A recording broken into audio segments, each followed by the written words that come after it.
Assalamu alaikum wa rahmatullahi wa barakatuh. Welcome to the live stream. It's been a long time. I don't know if you missed me, but I missed you. And this time we're coming back heavy.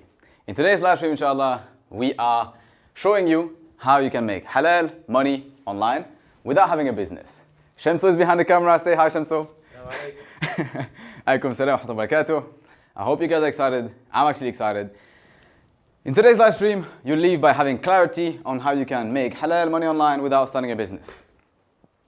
I'll show you what you need to do, how you're going to do it. I'll answer any questions you guys have because I'm actually live, so you can ask me questions in the chat and I can change it directly. I hope you guys are excited because this better be heavy. Get your notes, get your pen and paper, ask your questions because bi'idhnillah ta'ala, this will help you make some money. All right. But before we start, I miss you guys. So please in the chat, Assalamu alaikum, how are you doing? How is your business? How's your family? How is your life? How is your job? How's everything going? Oh, Big Shams, can I get the chat to pop here so I can see directly? Yes, of course. Big man Shams. Live chat.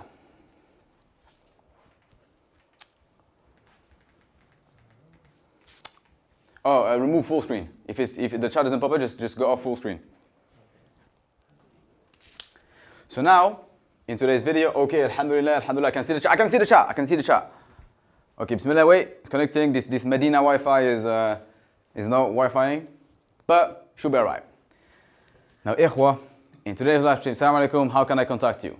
Already want to speak to me. You're live. You can speak in the comments. You're contacting me right now. Alhamdulillah. Okay, Ahmed is doing well. That's amazing. All right, should we start already or should we wait for more brothers? We missed the OG too. I missed you guys. I was busy. I was working, but I am back. And today's live stream is going to make up for all the time that we wasted. All right? Assalamu alaikum. Okay, we got Ammar. Okay, we got Ahmed. Okay. At least I got Ammar watching me. I don't mind if no one else watches me. Ammar is in my heart. All right, bismillah. Should we start already? Let's do it. Okay, so to summarize again, in today's live stream, my goal is that if you watch till the end, you will live with clarity on how you can make money without having to start a business, without having to hire employees, without having to do something that's difficult, because I know your situation. You probably just want to make more money. You probably want to provide for your family. You probably want to not have so much constraint around money in your life. And so far, you might believe that the only way to do so is by having a business, is by starting a huge company and doing so many things for so many people, and that sounds confusing, scary, and you don't know if you can actually do it, which is why probably it stopped you from doing anything over the past few years. My goal today is that you fix that, is that if you genuinely want to work hard and provide for your family with a better way, I'll give you the steps you need to do. It's not going to be easy, it's not going to be quick, but it works. Cool? Great. Before we start, a point of social proof. You guys probably know me or don't know me already, and if that's the case, that's fine. My name is Abu Lahya. I help Muslims make money online. That's my job. I was broke when I was born broke. I was raised, alhamdulillah, in a great family. I didn't have much money when I was young, and I started a business because I wanted to provide for my family and have a better life. Since then, alhamdulillah, I've been in business for over 5 years. I made millions of dollars myself, alhamdulillah. For the right reasons. I still live like a broke guy. I just, alhamdulillah, want to be able to have more power because money brings you power, but that's a discussion for another day. Alhamdulillah, I now have a better life, and my goal is to pass it on to the next people. I helped over 1,000 Muslims start halal online business, alhamdulillah, most of which have achieved amazing things such as making hijrah, changing their lives, quitting their job, and so forth. Alhamdulillah, you can check some stuff online if you want to hear more about me. But that being said, in conclusion, alhamdulillah, I know what I'm talking about when it comes to making money. Someone asked, Oh. Will this work for a full-time uni student? I started my business being full-time in uni and also having a job at the same time. So, hope that answers your question. It doesn't work for lazy people though, but it works for people who want to actually make a change. Sweet. All right. How can someone who wants to spend time Quran? How can someone who wants to spend more time studying the Quran can make halal money online without being distracted? I'll cover that as well today. But long story short, you need to, okay, I'll start dropping some gems. If you want to make money while you're busy, you cannot trade your time for money, right? You cannot trade your time. You cannot work like 10 hours a day and get paid for 10 hours of work because you're busy. You're busy studying the deen or whatever that may be. So you have to find another way to get paid. I'll raise. Oh, give me one. Oh, Shamso, can you do me a big favor? I can speak with the guys. Can you erase what's behind the whiteboard? Yes. Yeah? I got You don't mind? Barakallahu feek. I'll start explaining it and then I'll just erase that for you guys. Just keep this one here so I can flip it. So actually, you know what? Actually, no, just erase this one. This side is fine. Yeah, I got it. Yeah, this side is fine. Alright. So, long story short, if you want to make more money and you're busy, you'll have to go away from trading time to trading value. I'll make it extremely simple. It's very easy. Most people fluff about this. I'll make it easy. If you don't make enough money and you don't have time, you're trading time for money. That's your current equation. You're probably working a 9 to 5. You're probably working in a job where a guy has a certain amount of hours that you work and he pays you a certain amount. It's because you're trading time for money. So if you want to make more money, you have to spend more time. What that creates as an issue, if you want to make more money but you don't have time, is that you basically have to trade one off. You either have to say, okay, for example, let's use a simple math. Let's say you make 20 bucks an hour per hour. So if you want to make $200, you need to work 10 hours, right? 200 bucks times 10 hours. The issue is if you want to make 1,000 bucks, you keep adding, you have to work 50 hours and so forth, right? So if you're busy, if you say I want to be able to make money and just spend more time on something that matters to me, I can't do that because I'm spending so much time. The thing you guys don't realize is that somebody is paying you per the hour, but realistically, they're not paying you to just sit down and not do anything. They're paying you to sit down for 10 hours and work and produce something that's valuable, and that's ultimately what they're seeing. For example, if you're a cashier and you're paying 20 bucks an hour, you're sitting here for 10 hours, being paid as a cashier, you're gonna make whatever they feel like you can charge in terms of clients within an hour. And that's worth 20 bucks. So the value that you provide is worth whatever. Maybe you can cash in 20 clients within that hour. So it's worth 20 bucks. Make sense? Does everything make sense so far? The guys are using a black marker. Oh, black marker looks better? Yeah. All right, I got it. So here, 10 hours worth of value.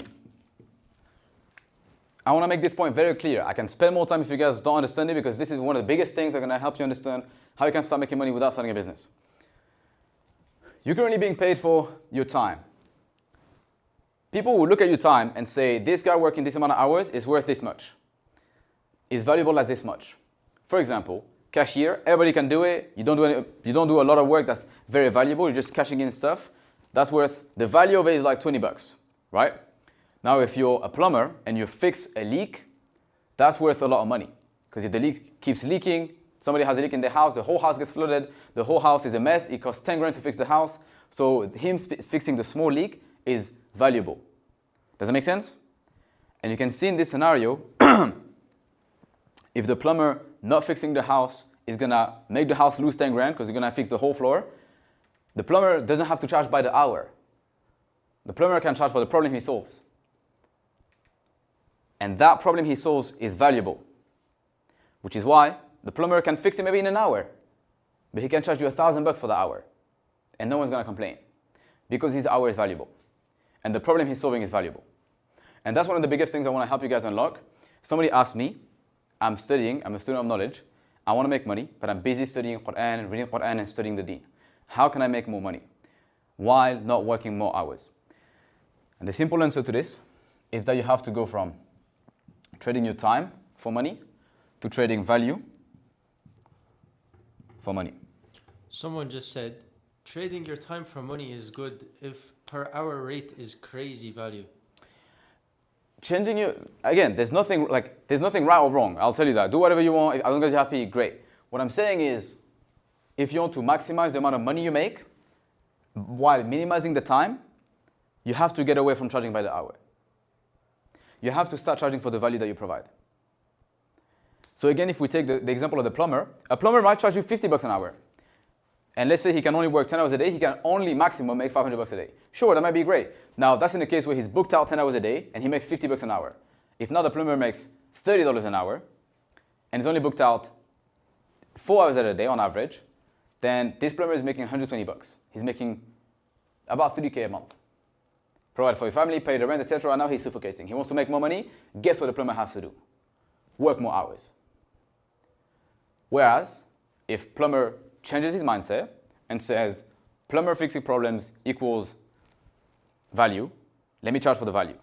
Instead of charging for $20 an hour and I'm just going to come here and fix your leak, what happens if I don't fix your leak? Oh, the whole house becomes a mess. What happens then? Well, I have to replace the floor. What happens then? Well, it costs a ton of money. How much does it cost? It costs $5,000. Okay, so what happens if I don't come here, don't fix your leak? Well, we're going to lose $5,000. Right. So what is me fixing your problem for you? It's worth $5,000. Because it's going to save them $5,000. I'm going to spend more time on this again if you need to understand it, because this is the biggest thing that'll help you understand how to make money without starting a business, because we will focus on how much value you can provide with you specifically. But does everything make sense so far? You can respond in the chat, I can see it live. Sweet. So, you want to focus, and okay, I'll give you guys this. I'll create the how to be valuable.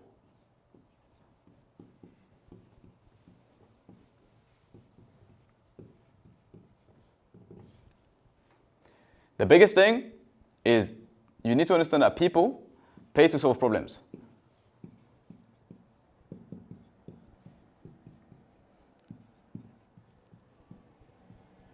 So if you have somebody solve a problem, example, we're going to draw a small guy having a leak. So let's say, I'm terrible at drawing, I'm setting an expectation, but let's say there's a water leak here. So this is, I don't know, let's say we're in the middle of the city and there should be some water going through this to like end up going in a pool, right? In a huge pool, like there's some water in the pool. Okay, there should be some water here, right? And let's say this is a normal tunnel, right? And like the water is supposed to go here. And this thingy here is, let's say, I don't know, let's say it's this water here is like premium water. It costs like $20 a liter. Right? And this whole container here is 1,000 liters. This thing is being filled every day with 20 liter water, $20 water, and it's 1,000 liters. This is going and like this is flooding away from here. Simple example. Right? And that's going then into like somebody's house and like somebody has like water that can go from the sky, whatever it may be. We don't care about where the water goes. Biggest thing I want to explain to you guys is if here something explodes, there's like a bad guy or there's something wrong that happened, there's a big explosion, and here there's a leak. And now the water, instead of going here, stops going there and starts leaking. This thing is slowly going to start draining. Slowly it's going to be fading away. And this $20 water is completely going to waste.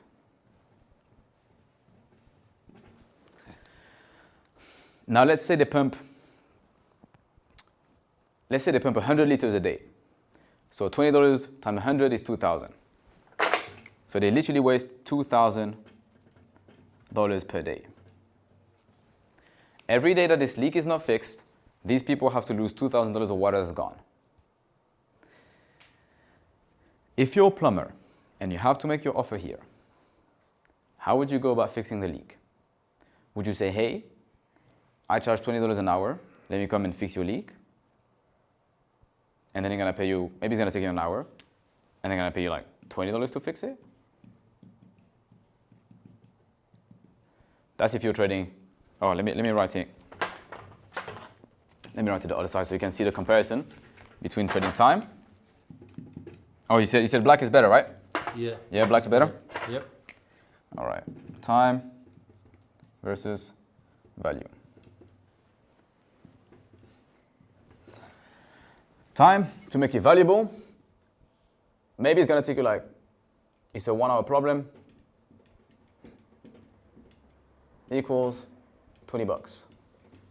You're literally gonna be making $20 to make these guys $2,000, which is insane. If you charge for value, it becomes a $2,000 problem.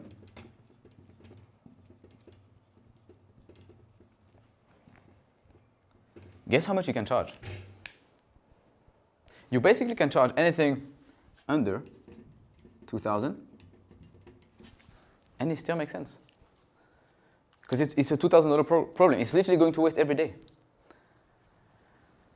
Now, if this leak has been leaking for 3 days, that becomes a $6,000 problem. The reason why I'm spending so much time on this, I know that you guys are smart, but all of you probably still think this way. All of you probably still have a job, or you probably still charge by the hour. And I want to make sure you guys understand that there's another side which is not just starting a business and doing a bunch of stuff. It's just, how can I think of my skill set and the stuff I'm doing as something that's valuable so that people can pay me for the value that I'm doing? Make sense? Imagine if your barber charged you by the hour. Like, he would charge you like, okay, I just want to go bald. Okay, $5. Okay, I just want to get a super crazy haircut. Then it's like $500. Like, it doesn't make sense. They have a fixed price because that's valuable. How valuable is it that you look fresh? And also, if you want to know, there's like 95% of the barbers that barely make any money, and the 5% that make all the money. The 5% of barbers that make all the money charge for value. Make sense? They're like, you're gonna look fresh. You can go to the other Taban barber that's gonna charge you $5 for the haircut, the corner shop guy. You're gonna be chopped. People are gonna look at you like, oh, mesquite. Or you can go to me, it's $200 a haircut. But you're gonna be the freshest guy in the street. How about that? And then, broke people are gonna go here, rich people are gonna go here. Same thing for your clients. By charging by the time, you're gonna attract broke and bad clients. By charging for the value, you're gonna attract rich and great clients. Anyway, enough rambling on this point. I hope you guys got it. Take a screenshot if you need to understand it. Screenshot, Shamso. Screenshot pose. All right, we're done. Great. Now, actually, Shamso. Some guys are asking some questions. Okay, Q&A time. Okay, you guys are going off in the chat. Allah Mubarak. Okay. Okay. So, Bingo is asking, is it better to get someone to do the work for you or just learn the skill yourself? If you're starting out, don't be lazy and learn the skill yourself. Again, what I said, making money without starting a business, you're gonna make a lot of money. This works for everyone besides lazy people. So if the first question you're asking is, can I get someone else to do the work? No. The real question is, do you really care about doing the work? Or do you really care about making money? Which one is more important to you? This fly is gonna drive me crazy. I'm gonna eat the floor. Afwan. Which one is more important? You making money or you actually doing the work? You don't really care about doing the work as long as you make money. So ask the right questions, which is, how do I make money? And that's the transition for the plan. That was such a sick transition. Okay, so making halal money without starting a business. We're gonna cover 3 main points. And to make it easier for you, I'm chewing the word because you guys are probably overwhelmed with so much information. I'm giving you the actual takeaways that you can take step by step as we learn it. I'm gonna teach, Shamso, show them the whiteboard. I'm gonna teach you here. I'm gonna give you the action steps here. Make sense? Great, just like in school. So, the first thing we'll do is I'll show you how to pick a skill that'll work based on your personality and who you are. I'm not gonna tell you pick this skill. I'm not gonna tell you start this thing because that's the best thing, because there's no best thing. There's the best thing for you.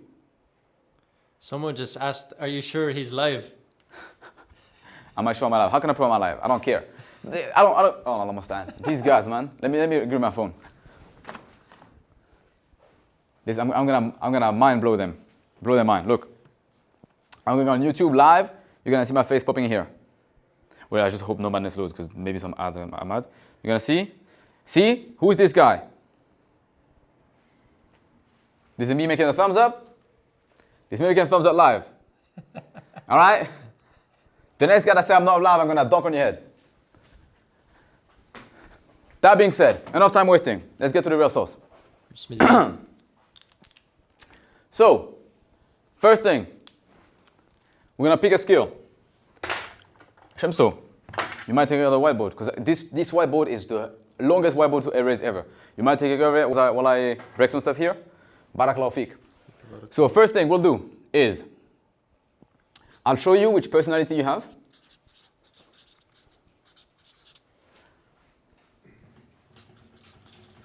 And then we'll speak about the 4 core skills.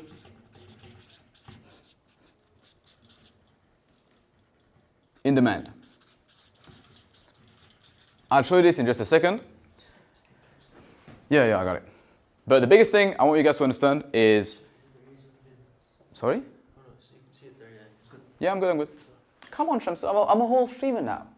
I'm a whole streamer. I got it. Come on, man. So, I was saying, the thing I want you to understand, and please pay attention if you're watching this live stream, I'll spend the next 5 to 10 minutes helping you finally figure out what kind of business or what kind of skill you will do best in when you're going to learn it. I studied so many people I can't even think of anymore, but it's a lot of people. For reference, I have like 20,000 members in my Halal community online where I help people make money. And I've studied a ton of people when it comes to who's good at business, who's bad at business, who would be good at certain skills, who would be bad at certain skills, what are the most in-demand skills. So I know a lot of people when it comes to their personalities, and I also have, alhamdulillah, over, 60 employees now, 50 employees? I lost count. May Allah bless you if you were working with me. I didn't forget you, there's a lot of people. Sorry, may Allah bless you. And I have a lot of employees. So I employ a lot of people in the marketplace, as well as know a lot of people when it comes to what kind of personalities are good for what business. The reason why I'm sharing this is I'm the guy that will pay people as clients. I spend money on people doing this stuff. I spend a lot of money. Hundreds of thousands of dollars go out of my pocket to other people so that they can make money because they provide a skill to me. Make sense? So I'll give you the other side. I'll give you what makes somebody attractive to me as making me want to pay them. I'll give you the sauce. So make sure you pay attention. Now the first thing I want to break, the first belief I want to break is that there's a silver bullet. Everybody thinks there's one core skill. Shamsu, I'm off the thing. Everybody thinks there's the best business, the one thing. Try dropshipping, try SMA, start a specific thing. Whereas there's not. There's a handful that you'll do well in, depending on who you are. I'll make this simple. This has to be interactive, so pull out a pen and paper and follow this. We'll have 2 things. We'll have introverts,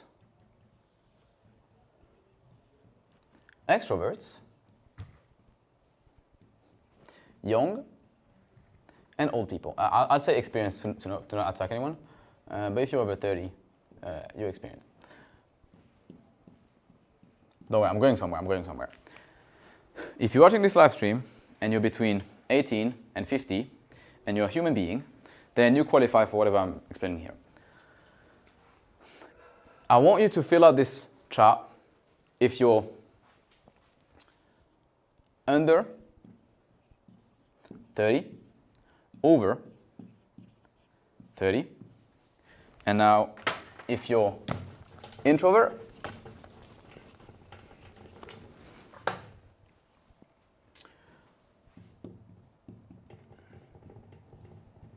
or extroverted. Extroverted.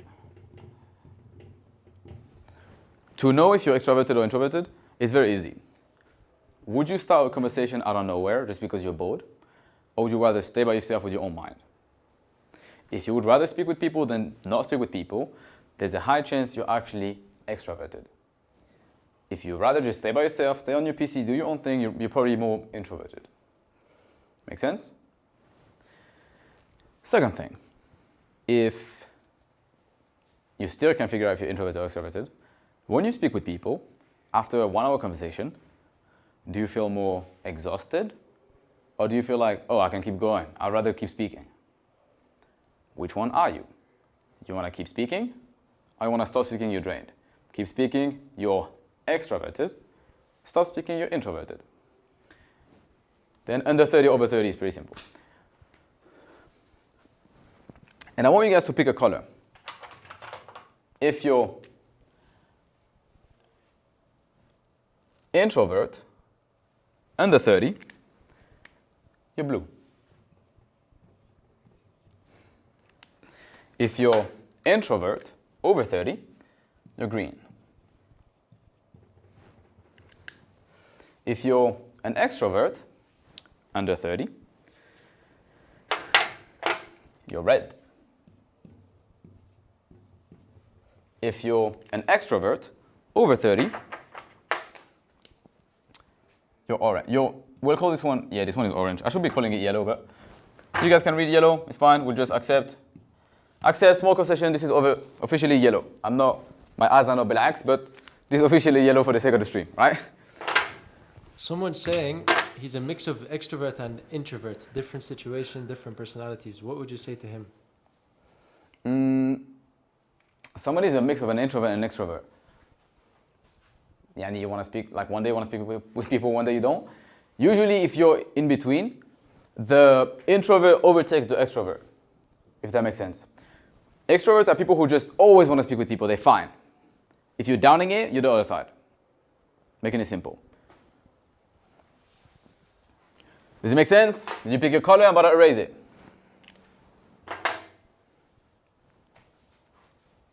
Blue, red, green, yellow. Put your color in the chat.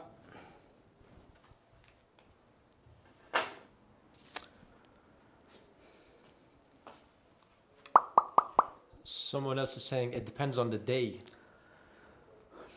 Sure, it depends on the day. Some days you feel like speaking with people. Some days you feel like you don't want to speak with people. In general, if you're in a group, if you're in a friend group, and somebody wants to, let's say you're sitting with 5 friends. It's time to pick the order. Somebody gotta get up and go find a waiter. Are you gonna be that guy? Or is one of your friends gonna be that guy and you rather call someone else to go get there? If you rather sit down and get someone else to go call the waiter, you're introverted. If you rather just get up and say, like, let me just get it done, you're more extroverted. You're red. Make sense? Does that still help you? Somebody said ambivert. What color is that? That's like a mix. Ambivert is the mix between introvert and extrovert. It's the official term. Ambivert. يعني صراحة the guy is a hybrid.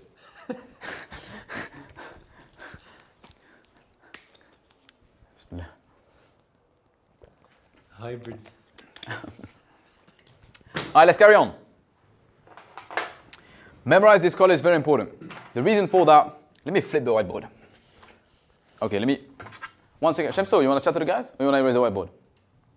I'll erase it. Actually, chat to them. I think they missed you. Chat to them for 5 minutes. For actually 1 minute. If you guys missed Shamso, oh, by the way, actually, task. Guys, ask Shamso some questions and guess which color Shamso is. Because I know. Oh, yeah, this is good. All right. Let me grab my phone.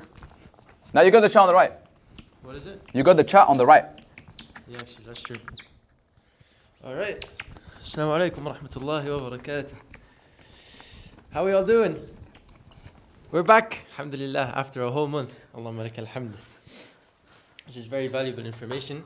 This can literally, if you're lost, if you've seen all these business models and you don't know which one to choose, this inshallah will help you literally laser focus on whatever road you should do and save you like 3-4 years. Because personally, I tried a lot of things as well. Tell them what you tried so they can resonate.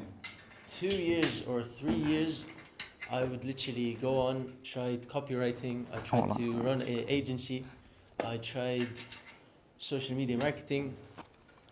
And in the end, it turns out that the way for me is not to actually have an agency or a business or any of that, because I was bad at sales. I was bad at the whole running a team, managing people. And it turns out I'm just good at marketing. So guess what? I started working in marketing and alhamdulillah. Someone's asking, is trading haram? I have no idea. I'm not a sheikh and I don't give halal haram advices. May Allah bless you. Please do your own research with a trusted sheikh that can answer the question. Someone said Hayakumullah. Shamso is blue. Okay. 2 people said that actually. Someone said he's green. Extroverted because I know him in person. Okay, interesting. Okay, people are doxing you. Someone else is saying, how can I find out what I actually am? Sorry? From this whole thing. It's exactly what we said. So if you're introverted, extroverted, under 30, over 30, that's the way you can judge. So go back on the stream, just scroll back a small bit, look at the 4 boxes and choose whatever box you're in, right? Yep. This is so much sauce, guys. You guys don't realize this. Stop asking haram halal questions. Can't answer that. We need to bring a sheikh here, inshallah. Inshallah. We're in Medina actually, so we could find a sheikh. But that being said, please, on a serious note, this small break, small nasiha, I am not qualified to answer halal haram questions. I do not want to bear that risk, and I don't want to advise you on something that I don't know. So please find trusted scholars to answer your question. There's a ton of them, really. Like there's a ton more than Abu Lahad can answer that. I can answer you how to make money, that's fine. How to halal haram, I don't know, la adri. Now,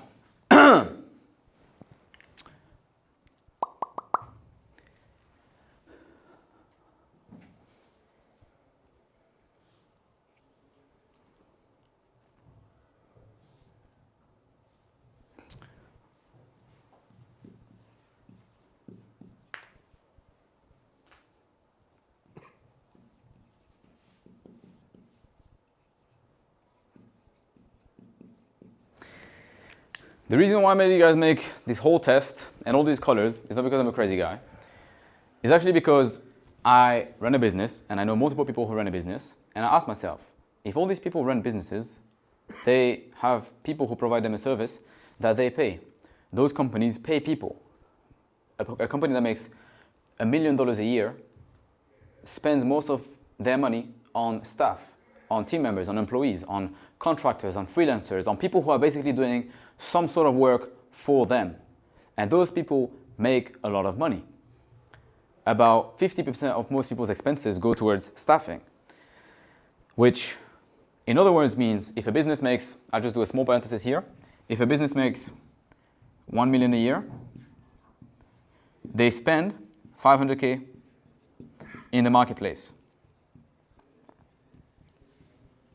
It's 50% of whatever businesses make in general. So by tapping into whatever I'm saying here, which is picking a skill and becoming good at it and charging for it, you're basically, for people who are scared of like, is this going to be saturated or can I actually go ahead and do it? The amount of money that you can make is basically whatever amount of money is made in the world divided by half. You can't touch the other half, but you can charge from the pool of literally half the money that's created in the world. That's what you can tap into by doing this. So there's a lot of money to be made. And it's probably something you never heard online, because most people are trying to push you their thing, like just buy this thing, like just buy my course, just buy my business model. And I was always honest since selling my course. I also sell a course. It works for blue people. I'll get into that later on.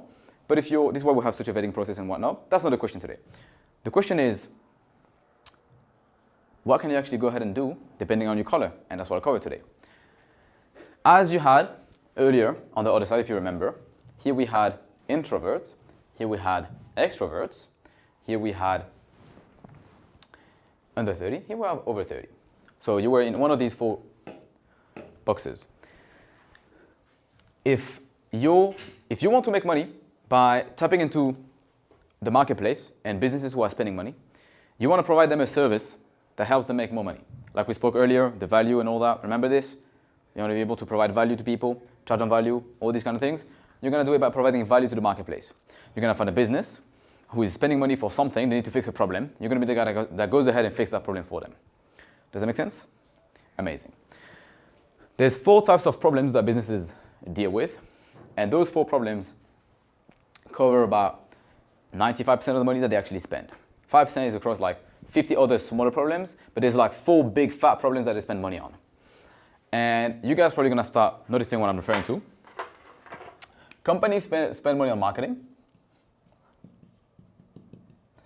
Companies spend money on sales. Companies spend money on tech. And companies spend money on operations. And, oh, this is terrible drawing. I have one. and management. Does that make sense? Do you guys understand? Do you guys agree? Have you guys ever seen a company that doesn't spend money on this? Have you guys ever seen a company that doesn't do marketing? Have you guys ever seen a company that doesn't do sales? Have you guys ever seen a company that doesn't do tech? Have you guys ever seen a company that doesn't do operational management? This is boring, but this makes a lot of money. What I'm saying here is most companies are looking for people who can provide a service in any of those fields. If you currently don't make enough money, if you currently don't have the life that you want in terms of finances, you have a certain personality that aligns with one of these things, and you're in one or two problems. Either, I'll go on the paperboard for that one.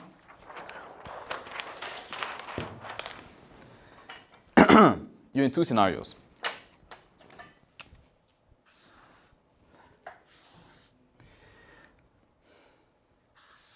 Either you're the wrong color,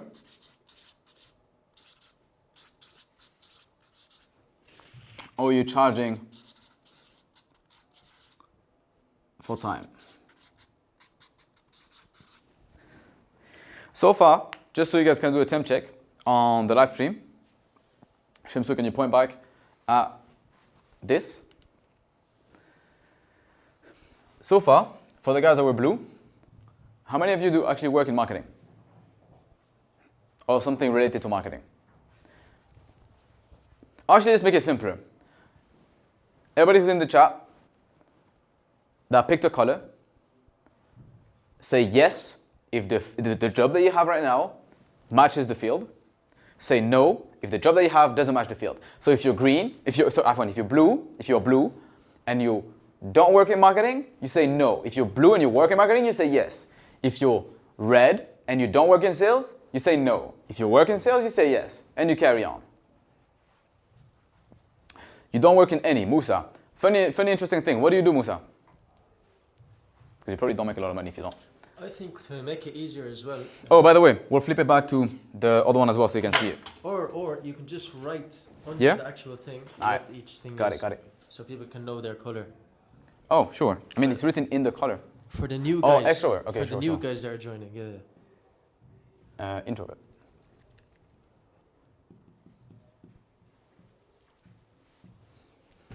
Have fun.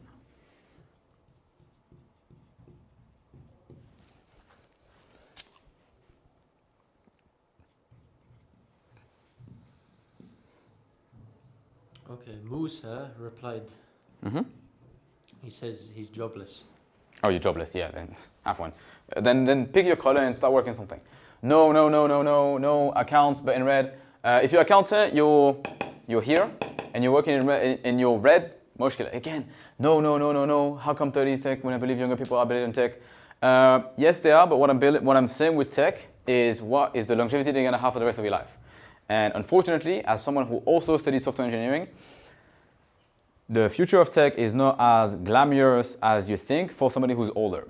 Tech is going to change a lot in the future. AI and all the stuff that's coming in is a lot more difficult to adapt by the older generation. So I give you 10 years and it's going to start becoming more difficult to actually make more money in tech if you've been there for a long time. If you learned it, then you're going to learn the new way of doing tech, which is much easier. Which is why I'm saying if you're under 30, you're here. If you're over 30, you're here.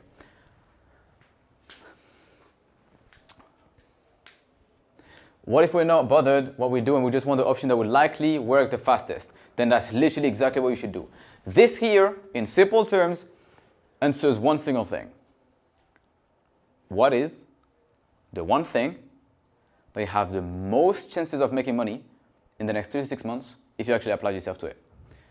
That thing's going to help you do it. Because all these are super in demand. I spend so much money on every single thing. Every single company. I literally was sitting next to Alex Homodzi a month ago. They spend so much money on every single one of these, if that makes you more comfortable. And again, the people that are in marketing are blue, and they make a lot of money. The people that are in sales are red, and they also make a lot of money. The people that are in tech are green, and they also make a lot of money. And the people who are in yellow are in operational management, and they also make a lot of money. Now, if you take a red guy and you put him in marketing, guess what happens? He's bad, and he doesn't make a lot of money. So all of you who answered no, I'm in the wrong field, then sorry, but you'll have to change what you do, which is a good thing.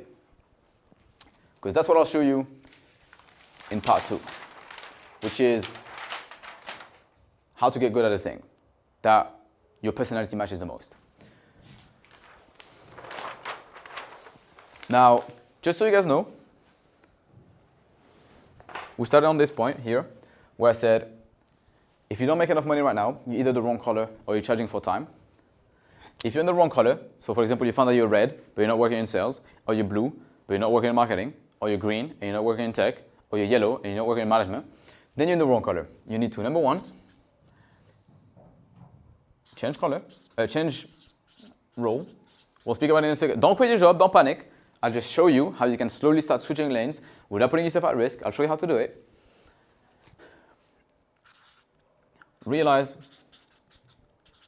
you can live life on easy mode. The reason why I'm saying this is most of you are literally working in the wrong lane. It sounds crazy. Shamsu, can you come in for a second? This is not scripted, by the way. Yep. Now, also, just one thing to mention, bro. We have a Q&A session, inshallah, in 25 minutes. You can see the timer on the top right. Yep. So if we don't answer your question, just wait until the Q&A session, pop your question, and we will answer, inshallah. Shamsu, you were working in an agency. You had your own agency before. Yeah. You, as a business owner, was doing everything. Everything. You had to find your own clients. You had to do the sales to close them. It wasn't the best. Afwan. You were also on Google Sheets and struggling and trying to manage people and hire people. Yeah. And Miskin, you had some softwares and everything. I saw your subscriptions. It was a madness. Anyway, how did you feel when you finally made that switch, like realized that you were in the wrong color? Because you were like literally a mixed cocktail juice, like a mix of all the colors. How do you feel when you changed role and you actually got in the right color? How did your life feel? Honestly, after I changed and focused on my color, I was just more happy. Life was so much better. I stopped stressing. It feels like a whole mountain that was on my head disappeared. What this is basically that you were living life on hard mode. You were very good at 25% of something, and you spent 75% of your life doing something else. Yeah. And the problem is, for me, I only did that because I just saw people online saying you should start a marketing agency. You should do an agency. Yep. It's the best thing you should do. And Yep.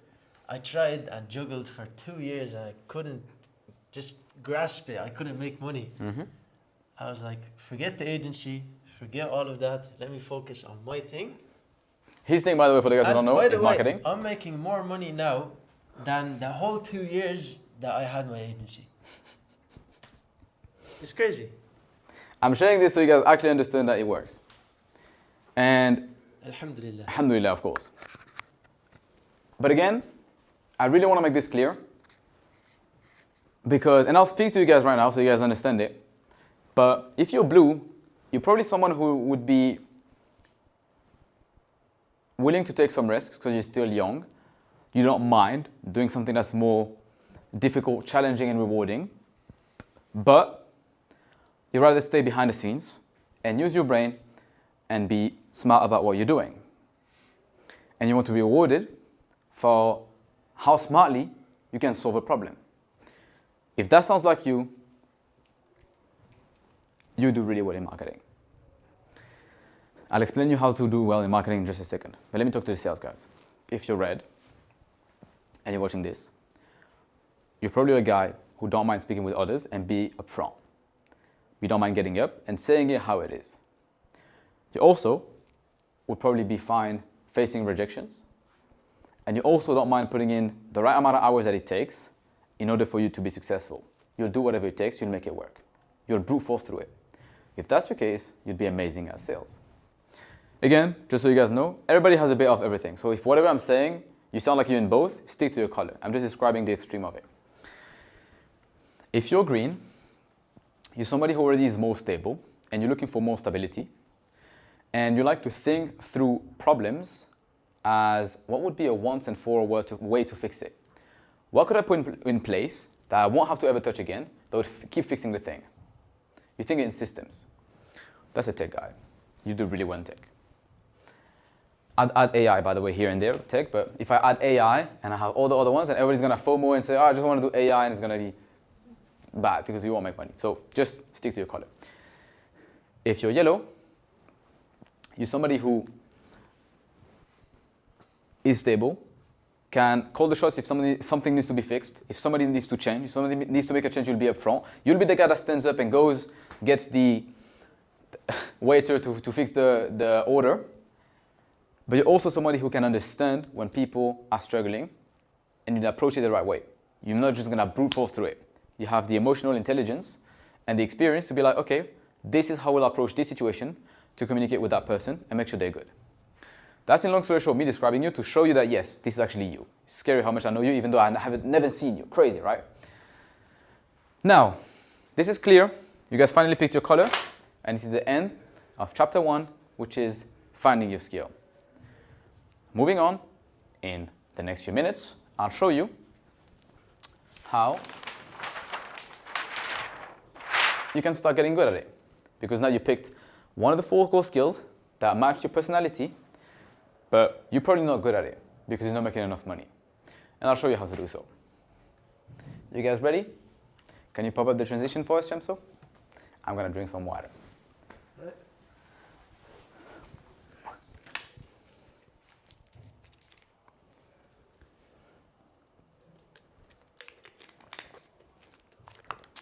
I'm curious, IMA would be marketing or sales, even though it's marketing, it's a lot of client acquisition. Right.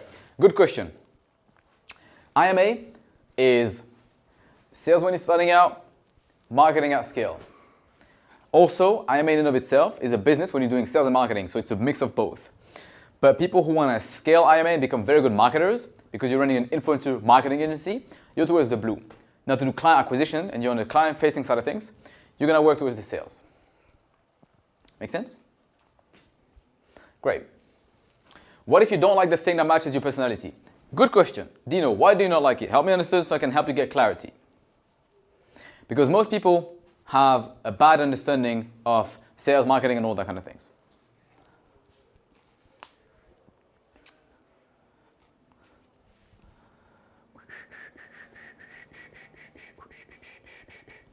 I live in Denmark, taxes are high here. May I make it easy. Oh, Shamso, by the way, the stream is laggy, I don't know why. Laggy? Yep. Oh, should be good now. Sure? Yeah. Alrighty. It's lagging on the TV. Load it on your phone, see if it's laggy. Alright. Oh, sweet. Yeah, we're sweet. Right, so transition. Yeah, transition, Afwan. We're done. Get good at it.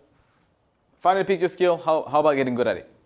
And Dino, if you don't like the skill that you picked, you probably just don't know what getting good at it looks like and how much money you can make if you're good at it. So you might want to stick through it, and I'll show you how much money you can make and how easy you can learn it. That probably will change your mind. All right.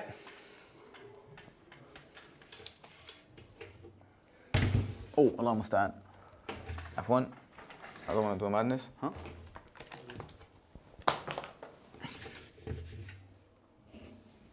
In layman terms, what does marketing consist of? I love the question. May Allah bless you, bro. Marketing, layman's term. Getting attention and directing attention. I'll write it down for you.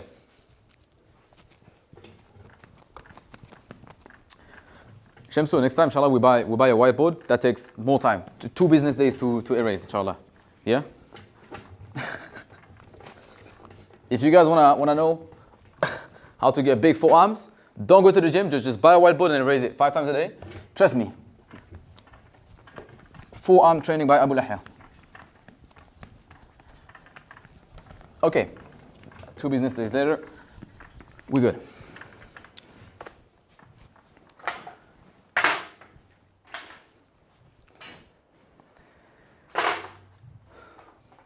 Stream is lagging badly. I should be fine now.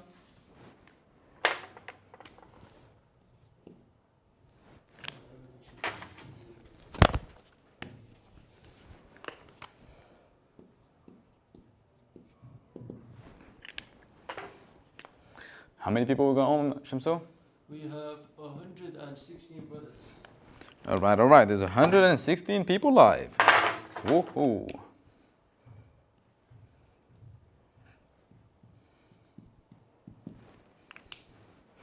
And the last one is tech. When is the Q&A? You might want to push the Q&A back by like 20 minutes. Yeah, if that's fine.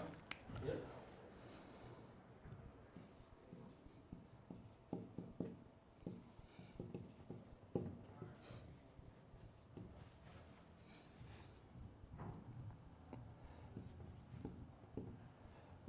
Just push it.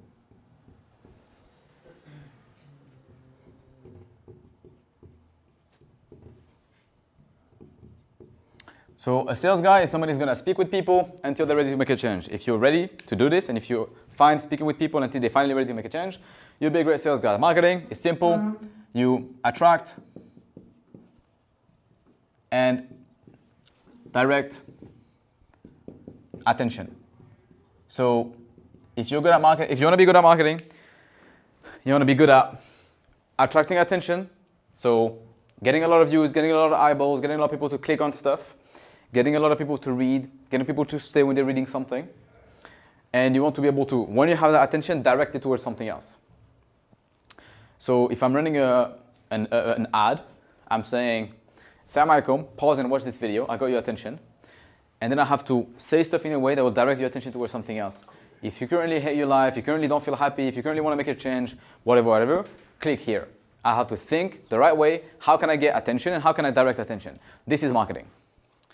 Second thing, third thing Afwan, is save time, money, and efficiency. Save time and money. Using technology.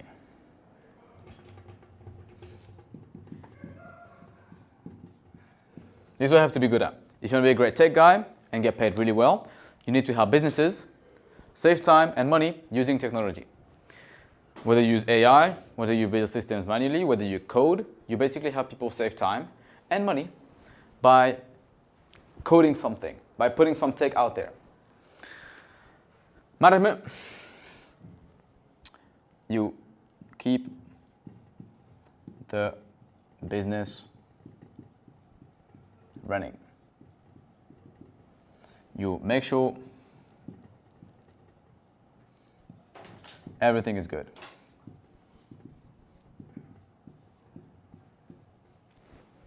Does everything make sense? So if you're a sales guy, you'll be able to speak with people until they want to make a change, which is why you have to be great when speaking with people. You're not going to be exhausted after a conversation, and you can handle rejection, because that's what helps you be a great sales guy, because you're going to be rejected a ton of times. But it will help you finally make some money because you help people make a change, and you're going to be naturally good at it, because that matches your personality.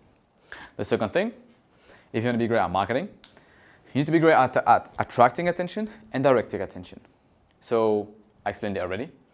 Make videos, whether you edit them, whether you script them, whether you record them, whatever it may be, you'll help attract attention and direct attention. So under these roles, when it comes to marketing, you have whatever is videographer, video editor, copywriter, script writer, somebody who makes ads, somebody who makes content, somebody who runs a marketing agency, all these kind of things fall under marketing. It's always the same thing. Help people get attention, direct their attention to get something. For somebody who wants to be a tech guy, you want to help people save time and money by putting some tech in place. Maybe they could have a faster process. Maybe they're doing things manually. You could code something. You could nerd out on a problem and find a way to make it more efficient. That's your job. They'll save money, they'll save time, they'll pay you a lot for it. Management, you want to keep the business running. Make sure everything is good. There's a lot of people in the business. There's a lot of clients. There's a lot of stuff going on. You need a manager to manage employees. You need a manager to manage clients. A lot of stuff is going on. You're experienced. You know how to handle things. You know how to call the shots, but you also have the experience to know when to behave a certain way. You know when to calm down, when to actually go crazy, because you need to go crazy. You'll be a great manager. Everything makes sense? Let's move over to how to get good at my skill. For this, I'll keep it on the whiteboard. I want to run you through my get good at something framework.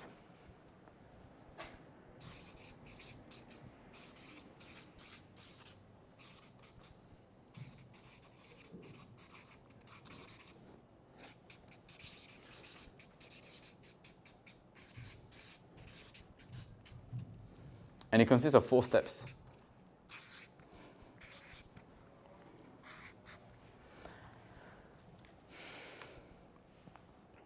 But the first thing is, I want to ask you guys, so I can tailor the presentation to you.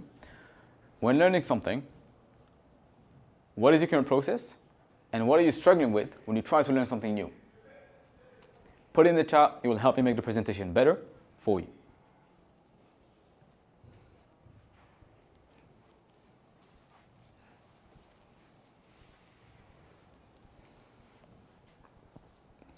Let me see what the chat is saying. Someone's asking, is the stream going to be up after? Yes, the stream will be up after. It will be live on my channel. You can watch it again. But it's better if you watch it live. Can you zoom into the whiteboard? It's kind of hard to see. Can you zoom in on here? Big man Shems? I'll stay on this side so they can have me here. When you started your IMA journey, did you lie to get clients? I never lied. To get clients like, yeah, I have multiple clients and experience, even though he might be your first client. No, don't do that.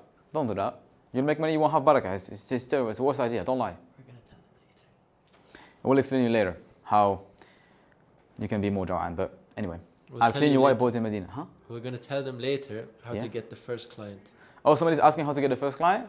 Yeah, because that question relates to that. Yep. So we're going to cover it, inshallah, don't worry. Inshallah. Sales, struggling with communication skills, lose motivation because of considering what you're doing. Thanks, brother. Time management and a lot of information and knowledge to learn. Okay.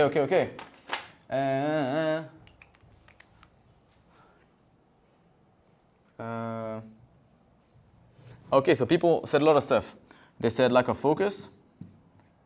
They said overload of information.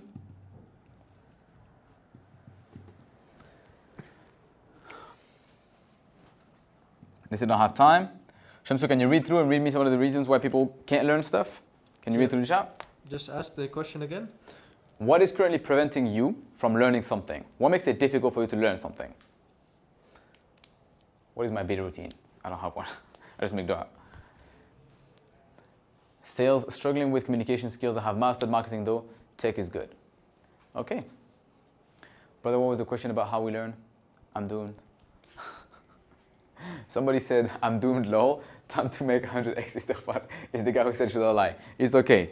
Make tawbah. Allah is the most forgiving.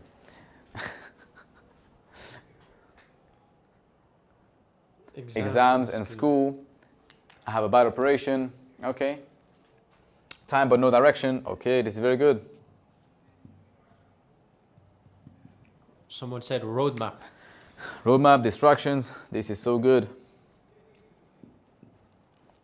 There's 2 issues with the time, 2 issues with distractions. My comfort zone. This is amazing. It's amazing because I'm going to solve it for you. I'm going to solve it for you. Shiny coin syndrome. School and the rat race. I'm not going to lie. Someone said not enough financial resources. Not enough financial resources. Maybe he's mentioning like I can't pay people to teach me and it takes me time to learn. No mentor, good mentoring, I don't know where to learn from. No direction, need help, laziness, low energy, amazing. This is lovely. So, if you guys have overload of information, no time, no direction, no distraction, too many distractions, and too much comfort, the good news is we can fix it. All these are fixable. I went through this. I've seen people who went through this, and Bidnillah Ta'ala will help you fix it. Now, the first thing, to get good at anything, Allah musta'an, the first thing I like to do is just focus on one thing. I'm going to show you why. Afwan. Let me just take the black one. If you guys, let me just erase the focus here because that's not the issue. The issue is lack of focus. If you guys have overload of information, no time, too many distractions, you are not focused. You are trying to learn so many things at the same time.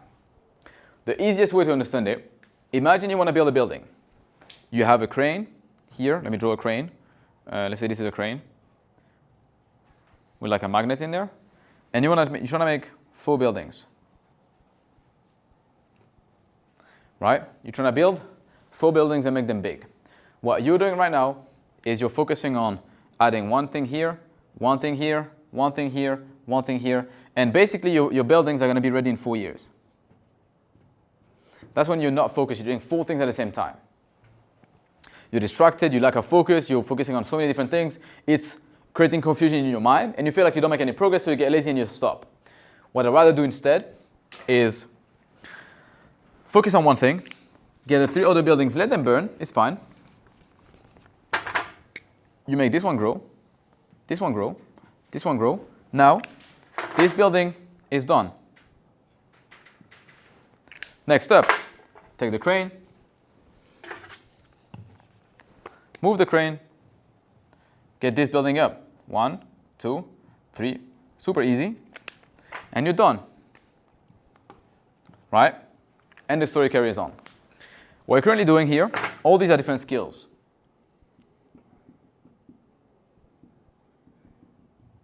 Etc.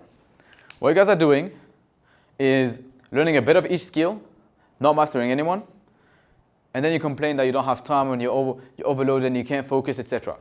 You're distracted, you're doing too many things at the same time. You can only start living in a building when it's fully built. You're not going to live in a two-story building when they're building the two next floors. It doesn't make sense. And most of the time, halfway through, you'll give up.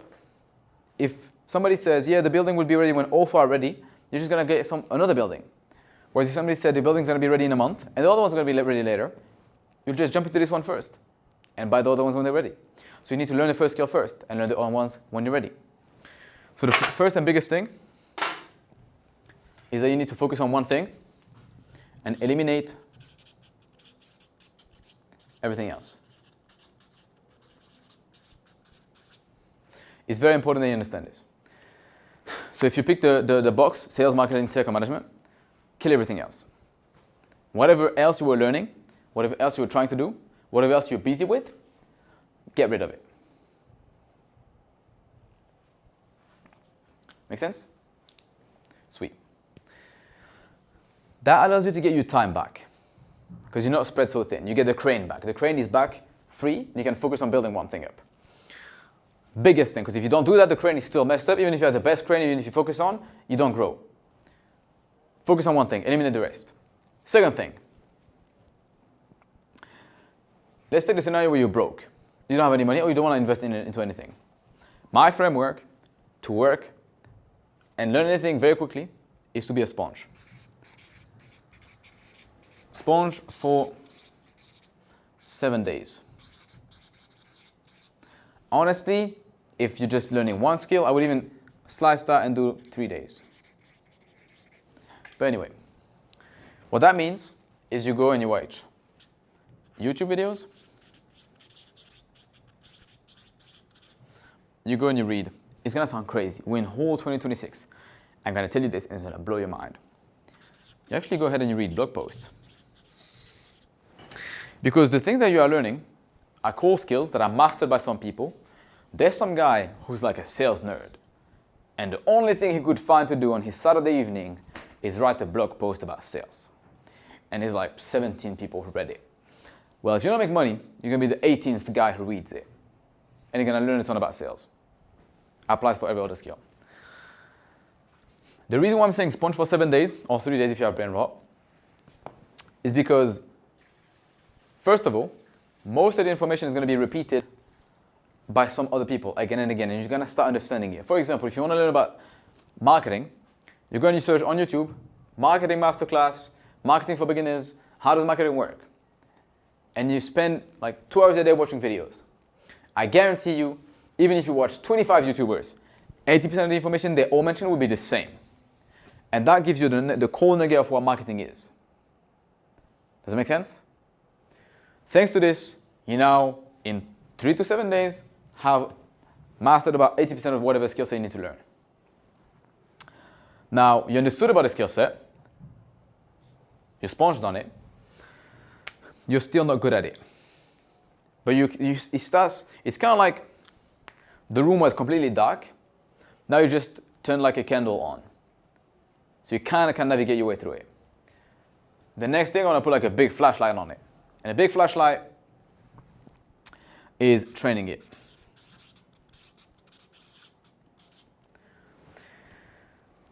You learned about, you focused on something, right? Let's do a reminder because I know you guys are buzzing out right now, too much information. You freed up your time by eliminating all distractions. You know that you want to focus on one thing and one thing only. After that, you learned about it and you sponged on it for like 3 to 7 days by reading blog posts and watching YouTube videos on the topic. Once you've done that, it's time for you to actually start training yourself at the skill.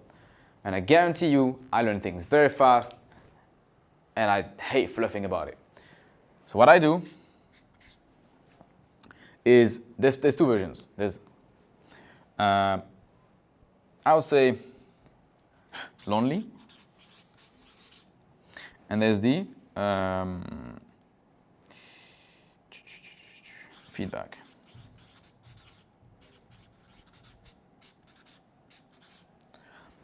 If you're by yourself, it's going to sound crazy, but go to ChatGPT and say, I am trying to learn insert skill. So I'm trying to learn sales, I'm trying to learn marketing, I'm trying to learn whatever.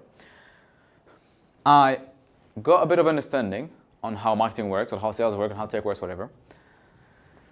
And I want to train the skill. I want to become better at it. How can I do that? Can you please ask me questions, give me trainings, give me homeworks that very quickly can help me become better at it, and then I'll give it back to you and you'll give me feedback. That's free. ChatGPT is free. And that actually helps you train it. Only risk, it might be a bit generic, but if you prompt it well, if you keep asking the questions, if you use the voice dictation for ChatGPT, you will get great answers. For reference, I use this myself. And I run a big company, alhamdulillah. And I still use ChatGPT. And it made me a lot of money. So if you want to make a lot of money as well, trust me, it works. You can go to ChatGPT, insert the prompt, I am trying to learn, insert skill set, please give me some homework and some feedbacks I can get so that I can learn it. Then it gives it to you, asks you like 10 questions. Like, ask me 10 questions about it. It's going to say, okay, in your mind, what is good? What is marketing? How do you make a great headline? And then you'll be like, I don't know. Try answering, it's going to correct you, give you the feedback. Make sense? That way you actually improve yourself. The second thing is very simple, is that you find someone who's already good at it and you pay them to do the same thing that ChatGPT would do, but they will just tailor it to you. But that costs money. So you have free version and paid version. And I advise you to start with the free version. Start with the free, ask ChatGPT to give you feedback, learn with it, and when you get better at it, you might exhaust the knowledge of ChatGPT within that field, then get somebody who's actually working in there to give you feedback. For example, get an actual sales closer to help you do it. Get an actual marketer to give you feedback. It just makes sense. Everything makes sense so far? Everything makes sense? Everything's clear? Any questions in the chat? Is it going too fast? Is it going too slow? Are you guys understanding it? You guys have time to digest it? I can repeat it if you want. Is everything clear?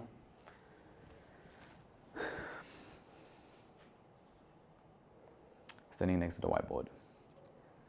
I'm waiting for the Q&A. This is inspiring. To send inspiration to action. What's the investment needed? Does ChatGPT sell you data?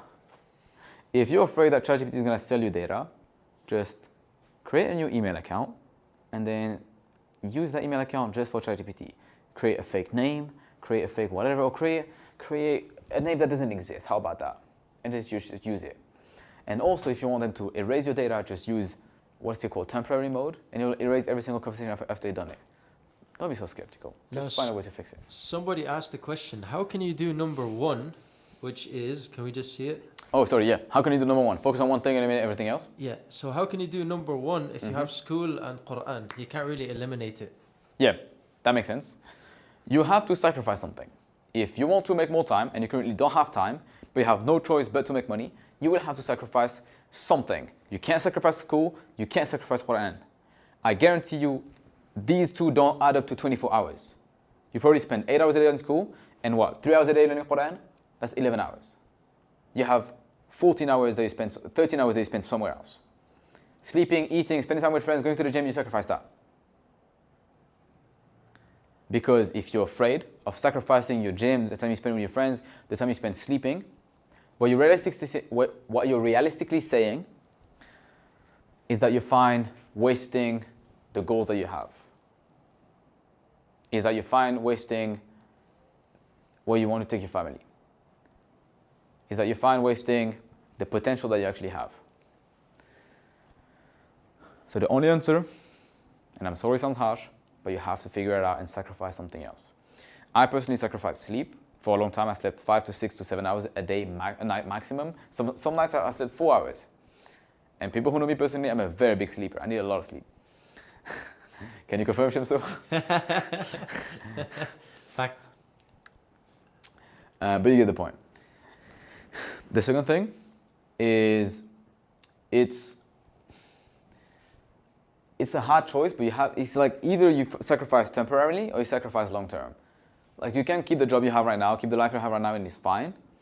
But at some point, you'll start hating it and you regret not sacrificing the small sleep so you could have a better life later on. So you have to sacrifice something else. I hope that helps. Sayyid Hussein al-Din said, can you repeat again about the blog post idea? Because he didn't get it. Sure. Blog post to sponge knowledge for 7 days. You go on Google, not on YouTube, not on ChatGPT. You go on Google and you write top 10 marketing tips. Top 10 insert the skill you're trying to learn tips. Top 10 tech and AI tips. Top 10 sales and whatever tips. And then you're going to open the 3 most read blog posts. I mean, those are the ones that I rank on Google, because the algorithm of Google just feeds you the stuff that's the most read. And then you just read that post. And when it's done, you read the next one. And when it's done, you read the next one. With just that, you're going to literally learn about like 75% of the whole thing in like 2 hours. Make sense? And you can also use that for anything else. This is my framework to milking knowledge very quickly. I would do like, even if it's not just as broad as sales, I would do how to learn closing on one call, top 10 tips. How to learn paid ads on Facebook, top 10 tips. How to learn video editing on, what's the software for video editing? Premiere Pro. How to learn video editing on Premiere Pro, top 10 tips. And then you read posts on it. I guarantee there's a blog post for every single thing. People are like insane. There's like 7 or 8 billion people on the planet. And all the blog posts can be translated in English. Like that's a ton of blog posts that can be written. Let me get some, let me introduce them to break. Let me introduce them to Jawan juice. If you ask me what's inside this, I have no idea. It just tastes good. I bought it in Medina. It's the corner store that sells juice and fruits, and it's very good. And I think it's healthy. I hope. Somebody is acting smart here. Allah Mubarak. Okay. What is he saying? What is he saying? Akhi Abu Lahya, you're Yeah? losing money and time on cleaning whiteboards. I'll do it for you, and it doesn't increase leads. And no, hold on. And if it doesn't increase leads by at least 8%, I will work for free. So he wants you to pay him to clean the whiteboard because it's wasting our time. I'm telling you, a smart guy. I really like that. Yeah, if you're in Medina, swing by. DM me on Instagram, Shamsu will respond to you. Come to Medina. But pause for a sec. Shamsu, can you put his question on the stream? Can you put it up on the stream so they can see it? Yes. Yeah? Just copy paste it, write it down. I want to help you guys see what he just did, which is actually very important.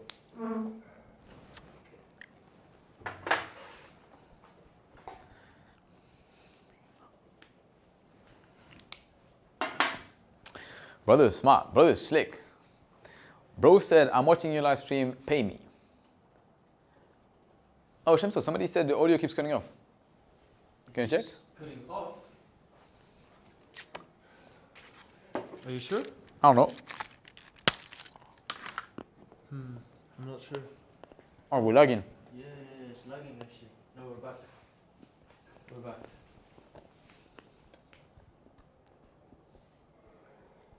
It's only when we download things and refresh the overlay. I'm back. We're back.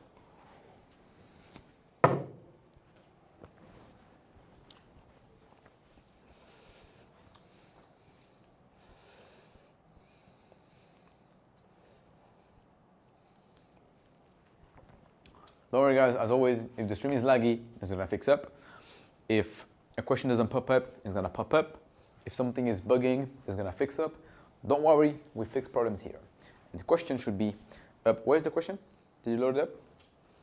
Or did it go? Oh. Oh, that's such a giant pop-up. Look at this. We're officially streaming now. I'm a whole speed now. It's fine. I'll do it without a question. His offer was, the guy who just offered to clean my whiteboard, said, you currently have a problem with your whiteboard. You're wasting time and money. So come here. I'll help you. And if it doesn't work, you don't pay me. So that's an offer that helps me save time and money, but also keeps the business running.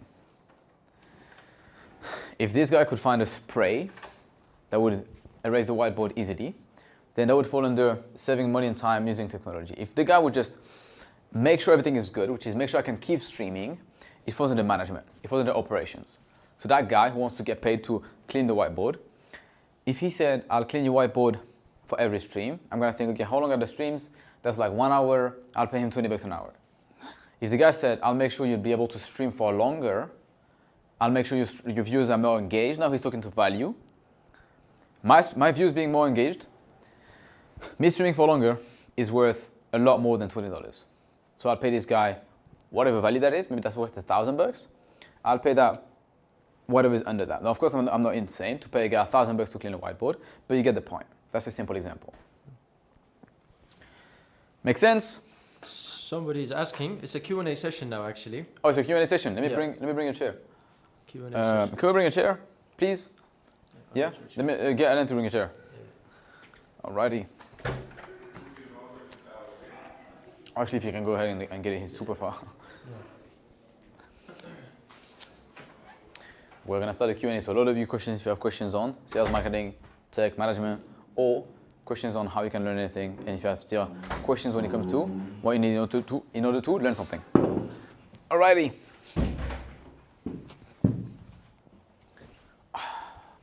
I think you need to put the camera down there, Big Chums. Yeah, I'll do that. Is web scraping good in 2025? It's a classical example on saving people's time and money using tech. You're going to be finding information, finding data that you can help businesses with. And if you sell it by itself, it won't be a great service because AI can start doing it. But if you do something with the data that you find, then yeah, it's helpful.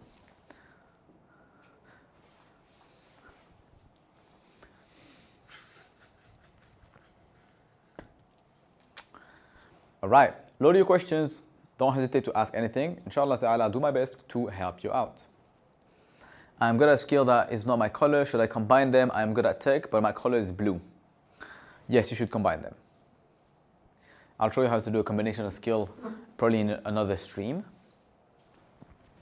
But yeah, if you are blue, you would make the most amount of money being blue and working in marketing. But if you have been green so far in your life, then you'll do better combining tech and marketing. So you could help people, for example, crazy idea. You could help people with a bot that helps them create content. That's a combination of tech and marketing because you'd save them time and money and you'll help them attract and direct attention.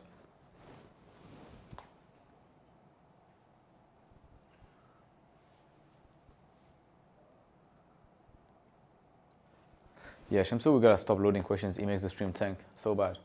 It's fine.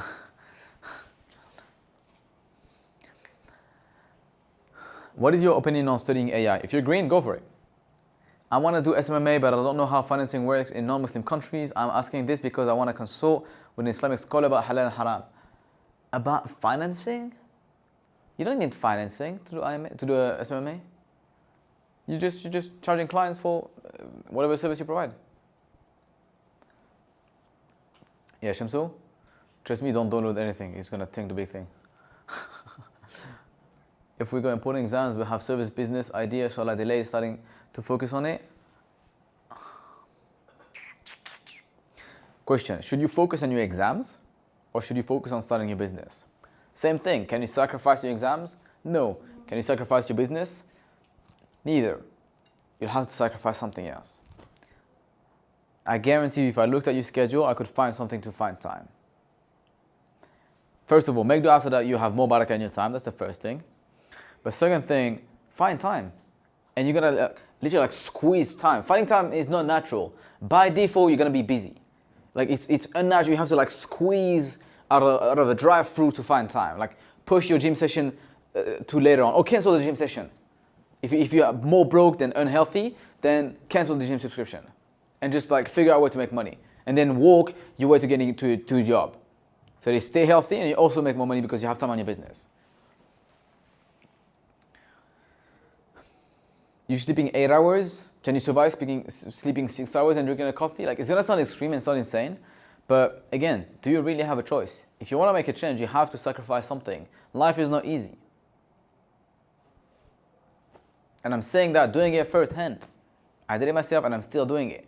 If I have big goals, I'm not gonna be like, yeah, I want to be comfortable and achieve big goals. It's one of both. Either you be uncomfortable, you have big goals, or you don't have big goals and you're comfortable. Pick one. I'm gonna have to send you my schedule then. Trust me, you don't want to send me your schedule. I'll roast it so bad. Will you do a live about color meditation soon, inshallah? It'll help us choose the right business. Might do it. I might do it. How do you position your offer when selling websites to local businesses? Can people find you when they're Googling you? I would always, whenever I'm trying to sell something, I'd find the problem of me not doing it, or like the problem they currently have. People buy when they have a problem. So I would go to them and say, hey, to sell a website, I would say, hey, when people Google you, do they find something? First of all, can we find you on Google? If we can't, imagine how much business you're losing and your competitors are getting the business. That's a big thing, right? So then I'm gonna sell the website if they don't have anything. If we can find them and say, okay, great, we can find you. What does it say about you? They say great stuff or bad stuff? Okay, it says great, okay, it says bad stuff, let me make you a better website, done. Okay, it says great stuff. How great? What does great look like? Let me see what your competitors do, right? When's the last time you refresh your website with fresh data? Look at this design, would that not look better on your website? Right, sell the website. Someone's asking, how do you network and where do you meet like-minded people? How do you network? Extremely simple. You become better. You become somebody worth networking with. That's the best answer to networking. You literally just have to become somebody that somebody wants to network with. I can tell you, yeah, you go to these events and like you send this special DM and what, like people don't care.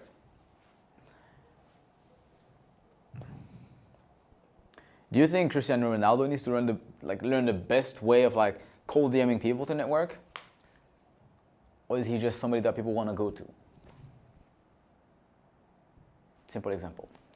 So become better. You don't have, it's also not just about money. Just become more useful. Become more knowledgeable in a specific thing that's helpful. You might be an amazing fitness guy. You might be amazing at speaking. You might be amazing at giving advice. You might be amazing at supporting people and people want to go to you to ask questions.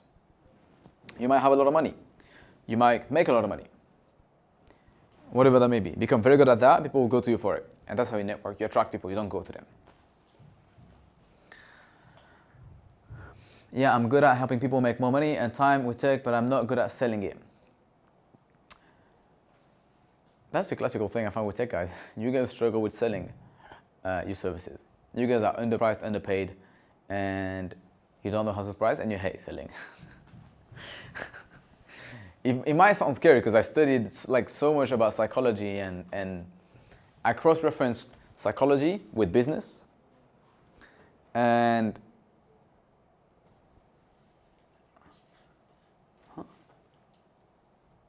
okay. Shamsu is saying the guys want to get back to the whiteboard. Let me take a few more questions and I'll get back to the whiteboard. I think if you zoom out so they can still see the board. What do you think about being a shadow operator and sell digital products by using AI and working with content creators? That's interesting. Monetizing on content creators is a thing that works. I've done it myself and it is actually doable. It's a combination of skill set you need to have. You need to be both good at finding creators that you can help them. You also need to be good at creating info products and you need to be good at selling it. So it's a combination of skills they need to have. It's doable, but it's a whole business. It's not a one-man business. Someone asked a really good question. With these 4 key skills, do you work as a freelancer, join a business, run an agency, or what do you do? Very good. You can do all three, all 4. The last one is running like this as a whole operation business or one-man business. You can do all 4. I would say you just start. Let's get back to the whiteboard. Bismillah.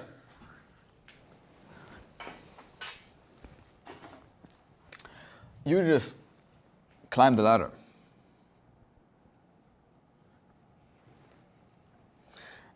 Here you have freelance.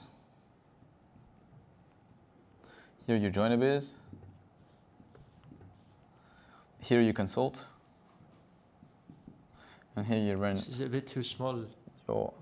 It's Oh. too small. Is it too small? Can you zoom in? Yes, but it's kind Super zoom in. Like, can you carry the whole camera and bring it? Or is it going to mess it up? It's fine? Alright, good. So you start by freelancing on whatever you're doing. And if we have dollar amounts, then that's like how you make money.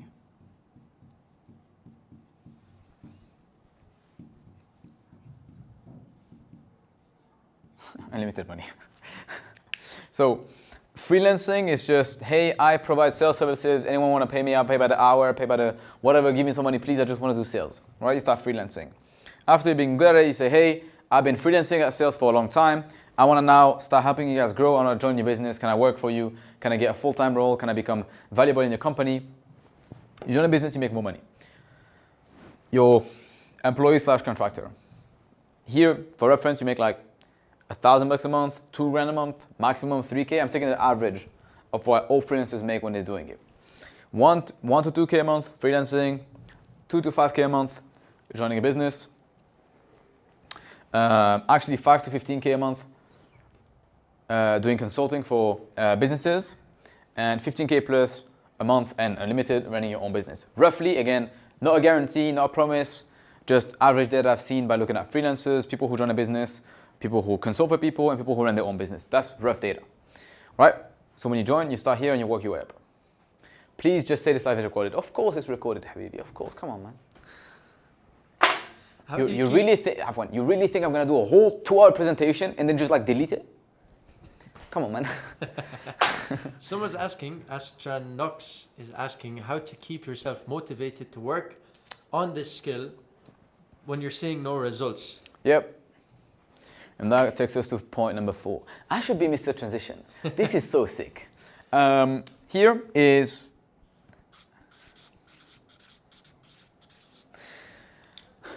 this is my framework to learning myself anything. I would start by focusing on one thing and limiting everything else. Recently, over the past 3 months, 4 months, I spent all the time I had learning paid ads. And alhamdulillah, very quickly I became very good at paid ads. You probably see my ads on Instagram or somewhere. Hello, I'm the guy. Anyway, I did this by focusing on one thing. I called my COO, I called everybody in my team, I was like, guys, for the next 3 months, I don't care what happens. I don't focus on sales, I don't focus on tech, I don't focus on management, I focus on marketing, and within marketing, I focus on ads. That's the first thing I did. Second thing, literally for like 3 to 7 days, did everything I said. Go on YouTube, watch all the videos about marketing, all the videos about ads, literally every single thing. I know all the YouTubers, every single thing you can think of. Watched it all. Not all the videos, but you get the point, a lot of it. It got repetitive, I started understanding it, that means I got enough of the YouTube, get to the next step. Training. First thing lonely, ChatGPT, I want to learn paid ads, how do paid ads work? Talk to me like I'm a child. How do paid ads work? Explain it to me. What's the first step? What's the second step? What does good paid ads look like? What do bad paid ads look like? Asked it, got it, makes sense. Next thing, got feedback. Asked some people around when it comes to paid ads. I was like, I'm trying to make some ads. What do they look like? And like, this is terrible. I was like, okay, thank you. Let me do it again. How does it look like? Better. Fix this again. Okay, how does it look like? Yeah, decent. Ran it. Made some money. Right? So that's me doing paid ads. Next thing I did, which got me the biggest unlock, I did it last, not first. I did it last. Is get mentor. Get people who trained me. Just 2 weeks ago, I got another, like, for reference, just so you guys get it. And real numbers, I'm going to disclose everything. I paid the first guy 5K pounds to start running my ads per month. That's after like sponging everything. I was like, great, start running my ads. Let me just sponge everything on you. Now that you're running my ads, so I can understand even better. So it's kind of like getting a mentor. Then I spent over 10K going to an event where a lot of people were good at ads. And there I met a guy who was very good at ads, and I paid him, I signed a contract for about £20,000 to learn more from him.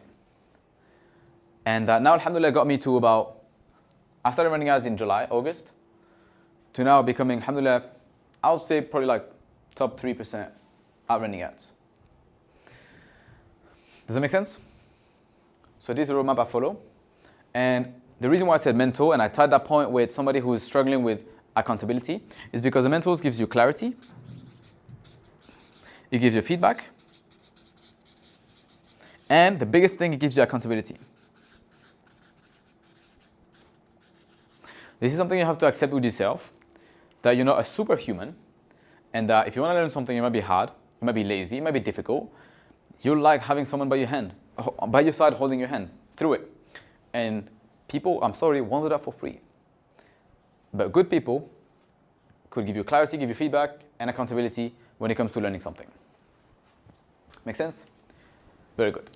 Just let us see the page Oh, for yeah, like sorry. a few seconds. Take a screenshot. Screenshot time. So let's take a screenshot. Good. All right. Yeah. Sweet. Could you not jump straight into consulting if you've learned the skill, or is it essential to start small with freelancing first? You can start small. Go back to this. Did you see how here I just put money and not time frame? You could freelance on one project and you got it, then get a job at the same company. For example, you're doing tech. I'm gonna build your website for $100. Okay, just do that. That's your first client. Freelancing for $100, get a website. Second thing, same company. Now I build your website. I'm gonna build you an actual e-commerce store. That's for $1,000 a month. You pay me as a full-time employee. Then it's like, okay, that could be like a week after building the website. That's called an upsell. After that, it's been a week of building the website, $1,000 a month after they got paid for doing something for them, which is building an e-commerce store. Then you know how to build websites and e-commerce stores, and you've seen what are the difficulties of fixing an e-commerce store, what are the good things about fixing e-commerce stores, what are things that people struggle with, and did this a few times. You can then jump to consulting another business. You can find businesses who have e-commerce stores and say, hey, if you have an e-commerce store and you have X, Y, and Z problems, I fixed them in that business. I can help you, show you how I fixed them in that business so you can fix it in your business. Then you consult for them. Make sense? And it doesn't need to take time. Again, even though you have the skills, I advise you, if you've never done it, go through the thing. Go through the roadmap. It just makes it easier. Astronox is asking, how can I convince my parents that I can pursue a skill alongside my studies instead of just focusing on academics? Honestly, prove it to them. Just prove it. Why should they believe you? Why should they believe that out of all the 2,000 students that are in university, the only crazy guy who wants to drop out is you? And that, I don't know where it makes sense. All your friends want to go to school, all your friends want to get a degree, you want to drop out. And they should believe that you're smart. Why should they? Prove it. Start it on the side, make some money, show them, they're not going to believe it. Make more money, show them again, they might doubt it, make some even more money, help them with the money, they're going to start believing in it. Make even more money, change their life with the money, they're going to ask you to drop out. Again, did it myself. Another question. Really want to send 100 to 150 emails weekly, but I don't know how to find that many addresses without scraping. What should I do? Then you can scrape, that's fine. But to give you actual source, let me think.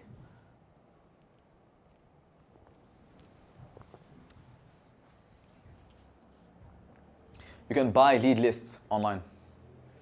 Just Google whatever clients you're looking for. There's people who scrape websites and sell the list. Emails, phone number, and everything. You can buy a list online. That's option one. Might cost like 50, 100 bucks, depending on the list, of course.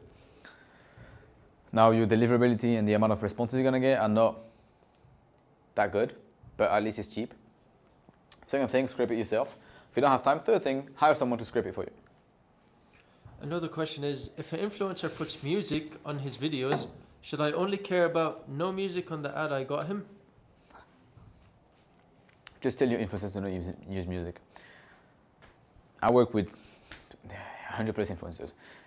Never once I got a guy to, never once I told the guy don't use music, and I got an issue. Many times they ask why. I just explain why. It's because that's how I run my business. I don't use music. Are you against it? No. Okay, that's fine. Just run it without music. Sweet. Let's get back to the plan. Bismillah. All right. So get good at it. We said there were 4 steps. Focus, sponge, get feedback, get a mentor.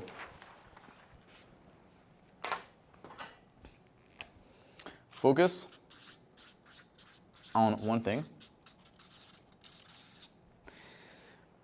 Get sponge, that was the second one. Sponge for 3 days. Secret, which is get feedback. You can use ChatGPT for that. There you are. And then get a mentor.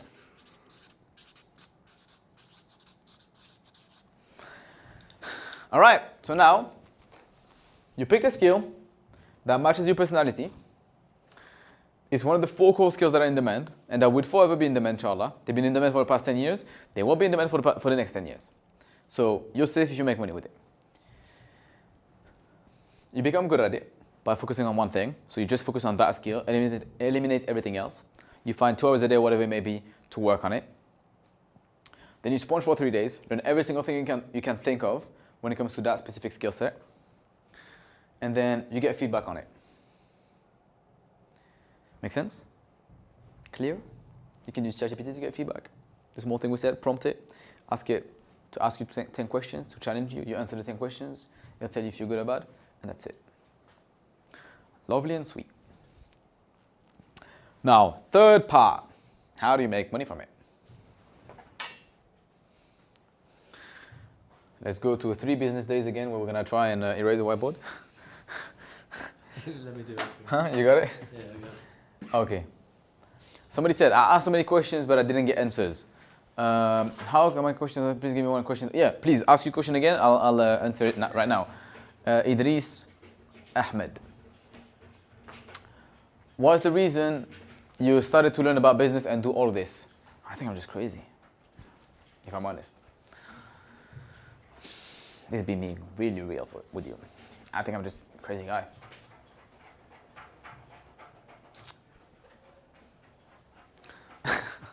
This is literally the longest whiteboard ever. No, Shamso, what is this? Okay, they're gonna crash out. What do you mean? I thought you finished erasing it. You had this in school when your teacher erases the thing, but like leaves a small tiny thing, and it was like teaching you for the whole class. I'm a nice teacher. I'll make sure to erase the entire whiteboard clean. I mean, Shamso's doing it.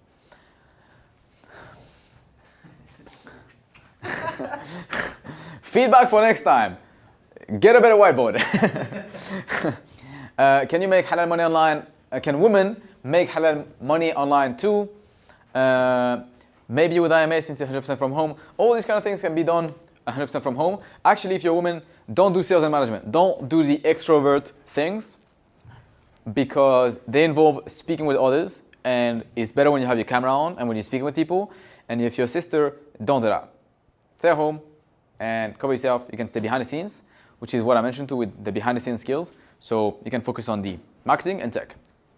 A lot of sisters are very good at marketing. That's a huge thing. They're like pay attention to detail so much. They so know how people feel. Like, does that make them feel good when they receive this email? Does that make them feel like they want to buy it? Like, I'm telling you, I know sisters. They're like, I have a sister as well. Joanna marketing, very good. Maybe it's easier with water. I think we have a whole spray to erase the thing. We do. We do, yeah. Yeah. What's this operation, man? Come on. What's going on? No, actually, it's fine. I actually like it having Shamsu spending 2 business days erasing the board. عادي. We'll fix it later. How to choose value without being scared, wasting time, or learning one of them. How to choose my value without being scared, wasting my time, learning one of them. Very good question. So his question is, I picked red, blue, green, or yellow, and I don't know if that's actually the thing I should do. Again, biggest thing, let's go back to getting feedback. You can either find someone who's in the industry of sales or marketing or whatever and ask them, honestly, akhi, you're in the industry, you make money with it, do you think I'd be good at it?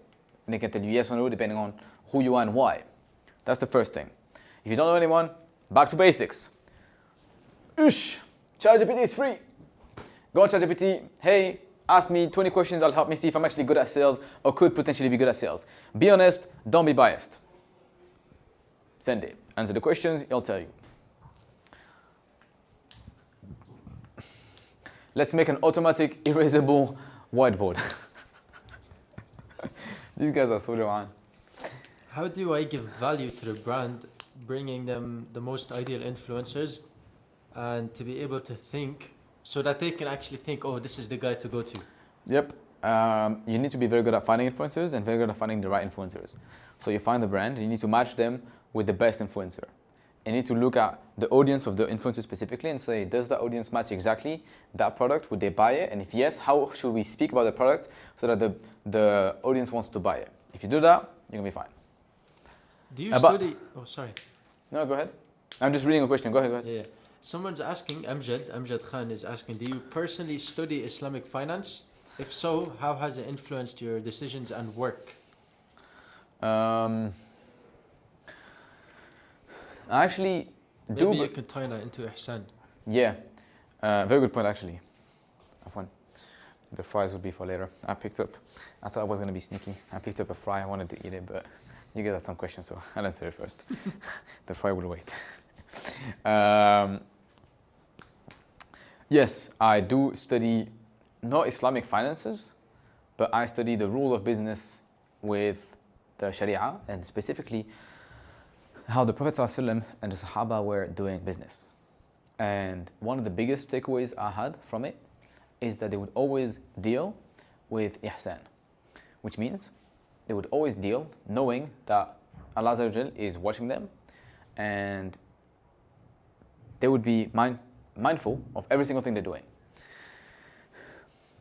Tell their clients about the defects of their products.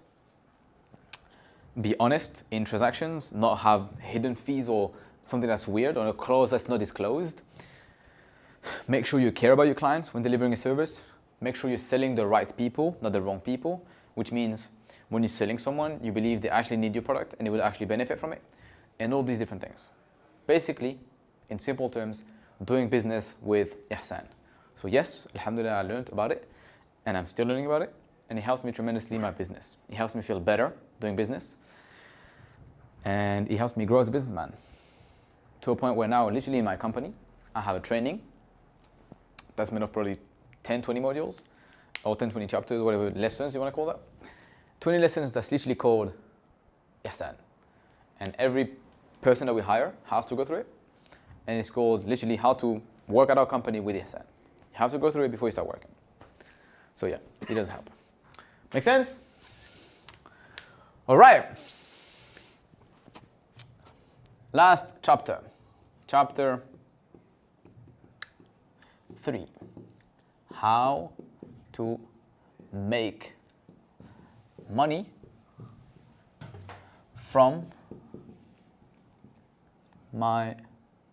Oh, this is going to be so fun.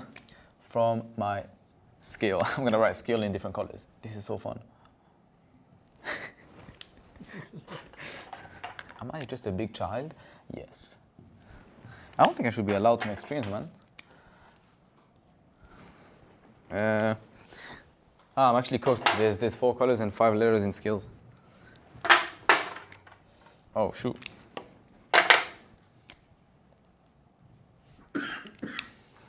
Okay, well, we'll just use black as the neutral color. This is actually so fun. How to make money from my skill. That doesn't make sense. How to make money? Oh, sorry, Afwan. I got so focused on the other thing. How to make money.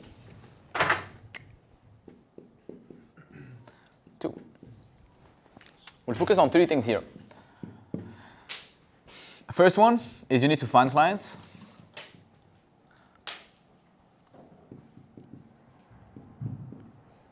The second thing is you need to close them, of course. Close them.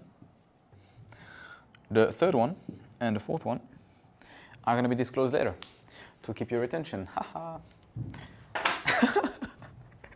Making streams is so fun. I'll do this because of your own good. I actually care about you, and if I reveal everything, you leave the stream. So make sure you actually pay attention. This is so Jaman. Let me put this down. We're gonna flip it. Don't tell me I need to erase it for 5 business. Oh, Allah musta'an. Okay, yeah, let's just get back to it. I don't want to spend 5 business days cleaning it again. I'll just do it on paperboard. Someone said it looks like the school logo. Yeah, it looks like the school logo.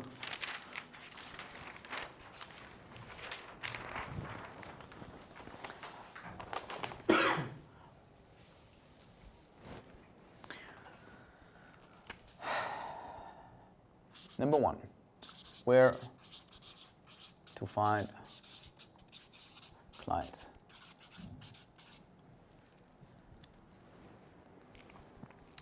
One question I like asking myself whenever I want to find clients, I just say, who is my ideal client? Who do I want to help? If I'm a sales guy, it's somebody who's selling something and wants sales guys. If I'm a marketing guy, it's somebody who would benefit a lot from having marketing. If I'm a tech guy, it's somebody who would benefit by me coding something. Am I going to be coding for a bakery? Like, do they actually need something? Of course not. But am I going to be coding for a software company? Am I going to be coding for an education company? Of course, right? So you ask yourself, who's my ideal client? And then, where does he hang out? That question made me so much money. Where does my ideal client hang out? Question mark. Does he hang out on LinkedIn? Does he not hang out on social media? I need to find him in person. Does he hang out on Instagram? Does he hang out on, he reads emails? Where is my client so I can actually go ahead and find him? Somebody saying, Ekhi, keep doing live session like this. You liking it? I appreciate it. You ask yourself, where does my client hang out? And to give you, I know that you lost. Let me use my brain to actually fix it. Yeah.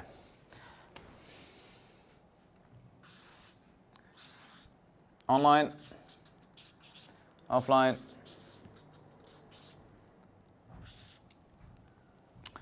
and then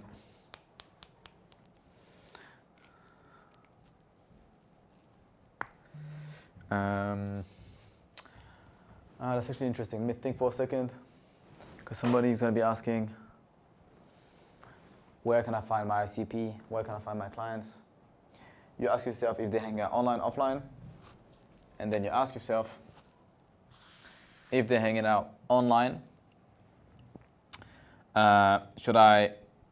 That's interesting. I want to find the single word that can help you crack this.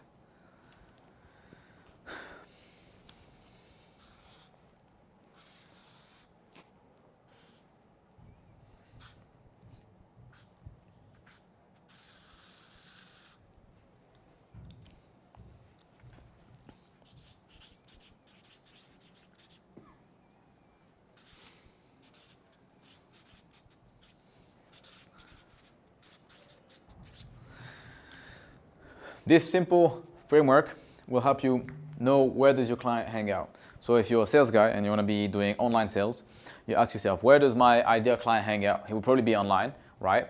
And if he's online, should I reach out to them? Or are they the kind of people that you can contact privately? Are they the kind of people that need to be introduced to you so that you can reach out to them? For example, if you're a business owner, if you want to reach a business owner that's running an online business and needs a sales guy, usually sending them a private DM if they're big is not really going to work out. You want to differentiate yourself. You might want to join a community. You might want to ask one of their employees. You can see who they're following on Instagram. See if one of them is a team member. Reach out to that person. Ask for an intro. And that helps you get the point across through networks and like other people. And same thing if they're offline, it's the same concept. So if they're, for example, I don't know, you're trying to build a website which is marketing for a local bakery, well, they're offline. Should you actually ask somebody to introduce you to the bakery? Of course not, just go ahead and walk into the store. Make sense? And ask them directly, so it's in private. That answers the question, where can I find clients? Which is, where does my ICP hang out? Once you've done that,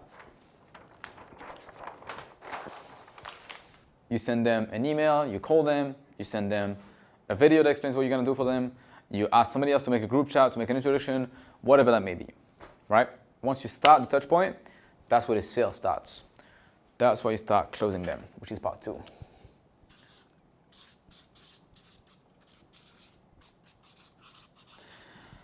And this part is my favorite part and one of the easiest parts, which is, number 1, ask about their problems.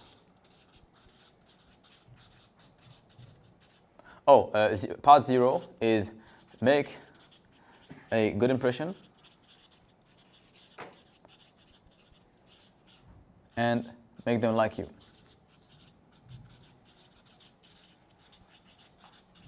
This is very quick. So you found the client, you want to close them. You first make a good impression. Hey, Assalamu alaikum, how are you doing? Oh, you smell good, you're super nice. Hello, hello. Oh, super nice. Assalamu alaikum. Assalamu alaikum. Oh, lovely. Mashallah, mumtaz. How's everything going? Oh, lovely, super good. I bought you a gift. Here's some dates. Oh, sweet. Let's go. Great. Good impression made. Done. You also want to make a good impression on how good you are. So here are some dates, whatever. You're happy. Yeah, mumtaz, nice. Also, I'm very good at sales, by the way. Oh, I'm very good at marketing. Here's a nice marketing project I've done. Here's a nice whatever. Here's how many people I've helped.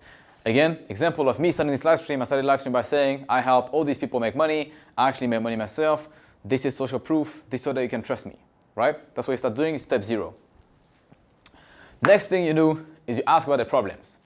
You just say, what's wrong with your business? What's currently going on? I'm a good sales guy.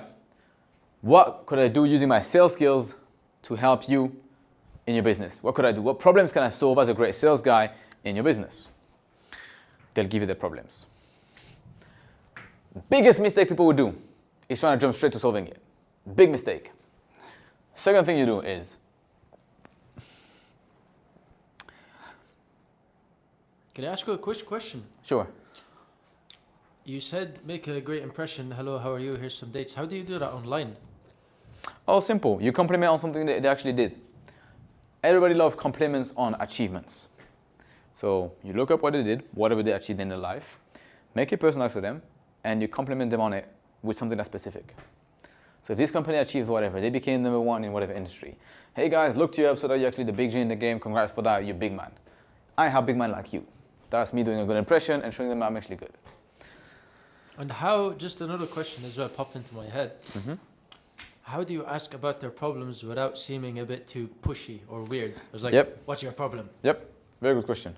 One of the things I love doing the most is being honest. And I would just say, hey guys, my goal here is to make money. And to make money, I have to help you and be valuable to you. Can you please help me see how I can be the most valuable to you? To do so, you can share the biggest problems that you have in your business, and I'll show you how I'll fix them for you and bring the most amount of value to your business so that I could make the most amount of money. Could you please share with me what are the current issues that your business is facing? Do I sound salesy? He said no. He's behind the screen, but he said no. You ask about the problems, and then you need to get to zoom into it and see the details of what's wrong. And I would say see the consequence usually, as well as what they tried. This is one of the easiest things I use when I sell people. I just say, hey, I'm very good at sales, very good at marketing. I would help you with your marketing. What's currently wrong with your marketing? Okay, views are tanking. No one is going on your website. Okay, what have you tried so far to fix it? I've tried getting SEO. I've tried sending ads to it. I've tried whatever. Okay, makes sense. And what happens if you don't fix that issue with your website? Because that is going to create a problem. Because those two create a feeling that everybody hates, which is pain. It's actually painful. And when people are in pain, they pay better. That's a bar right there. When people are in pain, they pay better. Okay. Okay, this is Joanne. But basically, you understand? when people have an actual problem that's painful, the only thing they want to do is get out of it. The simplest analogy I have is, let's say I'm a pharmacy, right? I sell medication. I can go to you and say, hey, do you currently have some pimples that help on, you wake up, you get a pimple, and like maybe you want to fix it. Let me give you this small serum. It costs $50. It's a serum that helps you fix your pimples. That maybe once in a day you have, or once in a blue moon you have a pimple. People will be like, yeah, what's the pimple made of? What's the serum made of? Okay, how much does it cost? It's expensive. Give me a discount. I'll think about it. I'll see you later. They're not in pain. They're not gonna die over a pimple. Next up, bring the guy that walks into the pharmacy. He cut his finger off. In 2 hours, his finger is never going to be usable again unless he fixes it. I'm going to sell him whatever medication that costs $1,000. Is he going to ask me like any questions about it, or just like take it and swallow it? He'll take it and swallow it. The only difference between those two guys is the level of pain that the guy is suffering. You see how we got completely out of like the time, the how much time is it gonna take, what is it made of? Like they don't care. It's painful, fix it now. He'd pay better, he'd pay more, he'd pay faster. Same thing with your clients. If you're gonna help them fix something that doesn't have a bad consequence, if you help them fix a website that doesn't really get traffic and they don't really care about it, you can't charge a lot. You need to find the single biggest problem in the business and help them fix that thing, and they're gonna pay you a lot for it. Make sense? Lovely. Someone's asking, how do you prove yourself to them when you're just starting out for the first clients? Yeah, there's a few things I like using. One of them is, I don't have a reputation. I'm going to build my reputation off of the job I do with you. So I kind of have to do a best job. And that shows them something that's simple, which is aligned incentives. One of the easiest ways to get people over the line of working with you is show them that them having good results will help you as well. So they realize they're like, oh, it makes sense. This guy actually wants this to work out because this working out will help him as well. So you can say, I'll work with you. This is whatever problem I'll solve for you. If I do it well, you give me a case study, you give me a testimonial, you write me a nice message, a nice review that says I'm doing a good job. That's why I'm working for it. Of course, you're going to pay me as well, but that's what I'm working for. I'm working for the good review. So I have to do a good job because I want to get a good review. Make sense? And then now you have aligned incentives. They're going to be like, why does this guy want to actually do a good job? They're like, oh, no, this guy wants to do a good job. He wants the review. And then it makes sense. Cool?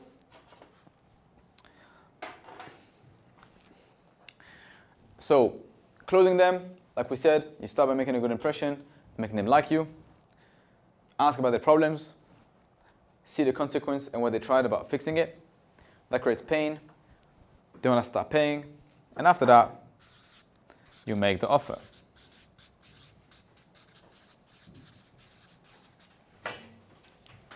Which is, I will solve problem in time frame.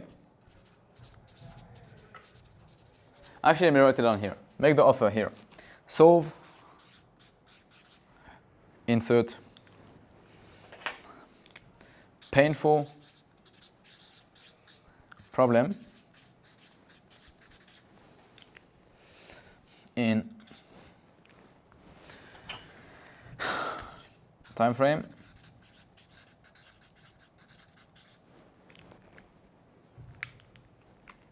for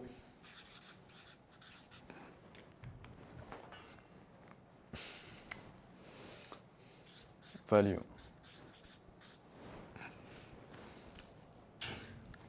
Which is money.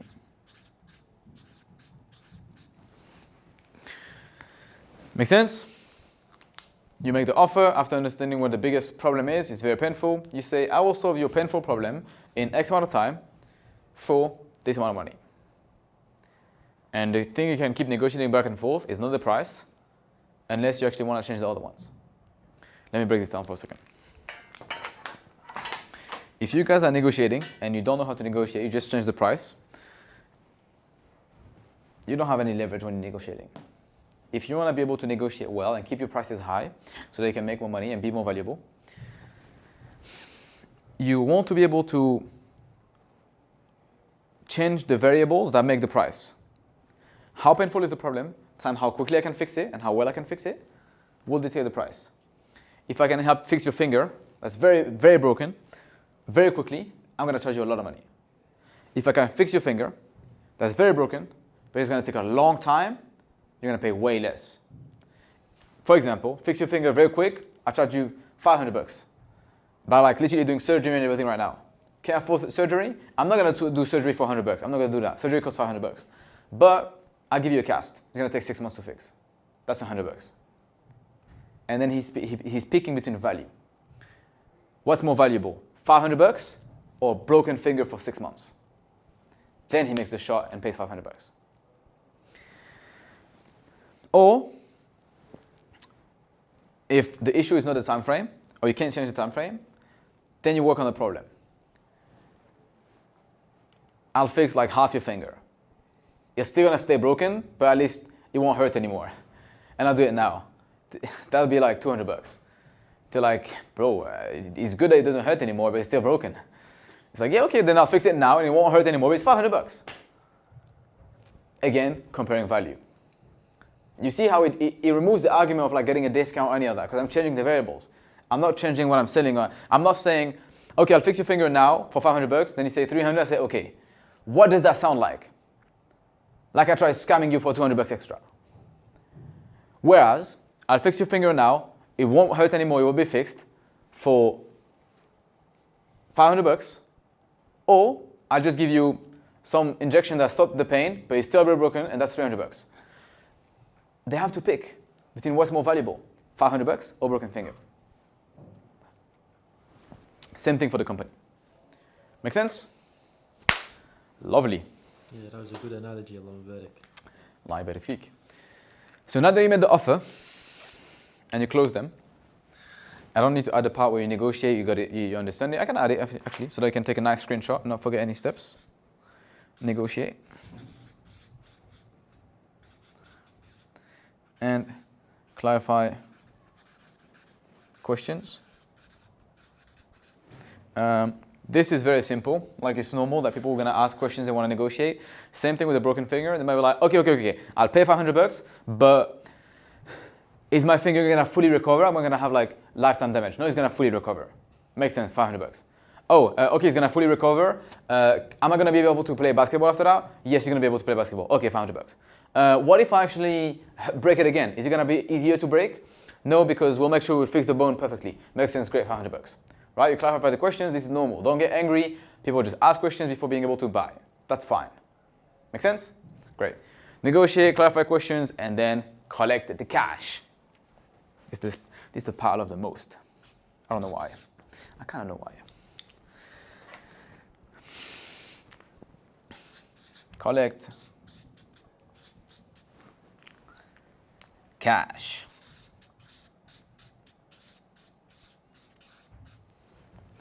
All right. Everything makes sense? And you successfully closed your client. Now that you close your client, because you're doing things with Ihsan, you need to deliver on your client. You need to give them good results. You need to make them happy. You need to make them feel comfortable for giving you cash for you to solve the painful problem. So what you do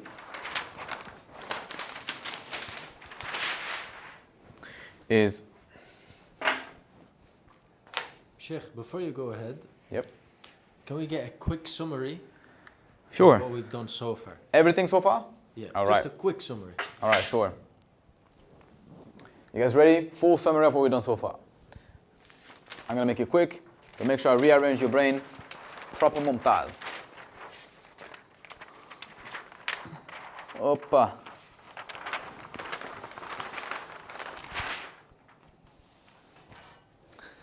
And we can also get the whiteboard back. Opa. Okay, so far, summary of what we've done so far.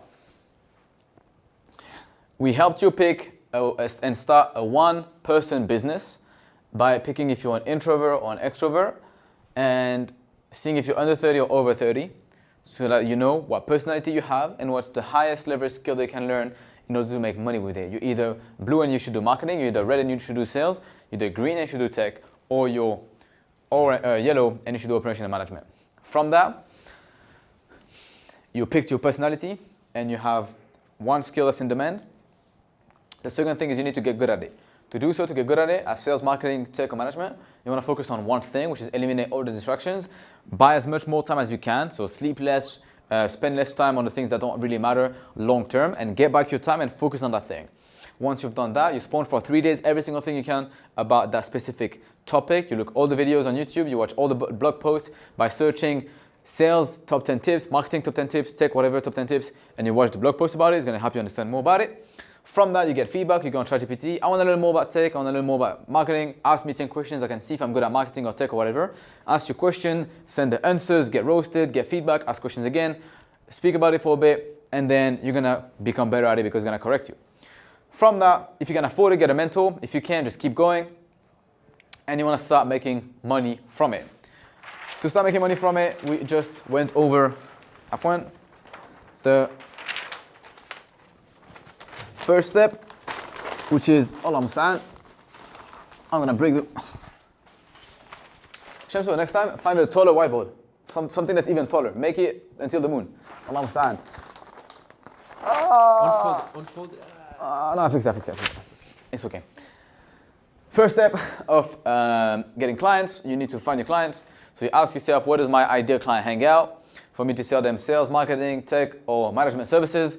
You see if they're online or offline, and depending on if they're online or offline, you work on either finding somebody through a network or publicly that can introduce you to them, or you reach out to them privately so that you can finally close them. Once you got in touch with them, you start the closing process, which is, first of all, making a good impression and making them like you by showing them how good you are at your thing. Next up, you ask about the problems and the time frame that they have in order to fix it.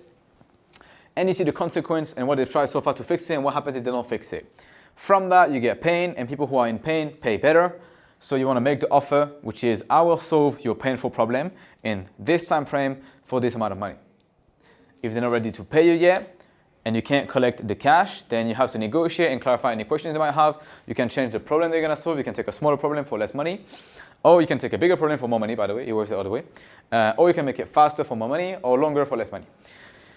And after that, you collect cash. Now, just a quick question, right? Mm-hmm. This is not just about clients or having a business. It's also about, for example, finding a boss or finding someone to actually work for with your skill. Yep. Does this also apply? 100%. I hire people. Like, I would love if people applied to work with me, instead of saying, this is how much money I want to make, pay me that, they actually went through this, I probably would pay them more money. And I would probably be happier working a job, and I would be happier hiring them. If they had an understanding of what was going on in my business and what was wrong, and they could actually help me fix it, it would be sick. And it's pretty self-explanatory for me when it comes to the consequence of me not fixing it.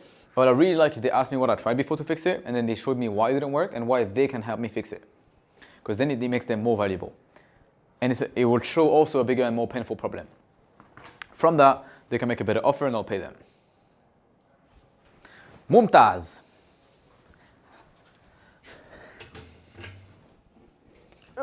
Yes, for the guys that are asking if the live stream is going to be up, it's going to be posted right after. Yeah, live stream is going to be recorded and hosted on the YouTube channel. You're going to find it. Abu Lahi on YouTube. Just go to live streams and watch it. Alrighty. Now that you found clients and closed them, you need to deliver on your clients, which is basically you doing the work for what you promised. The thing I like to do, I almost made a madness and roll with the wrong pen. The thing I like to do when delivering on clients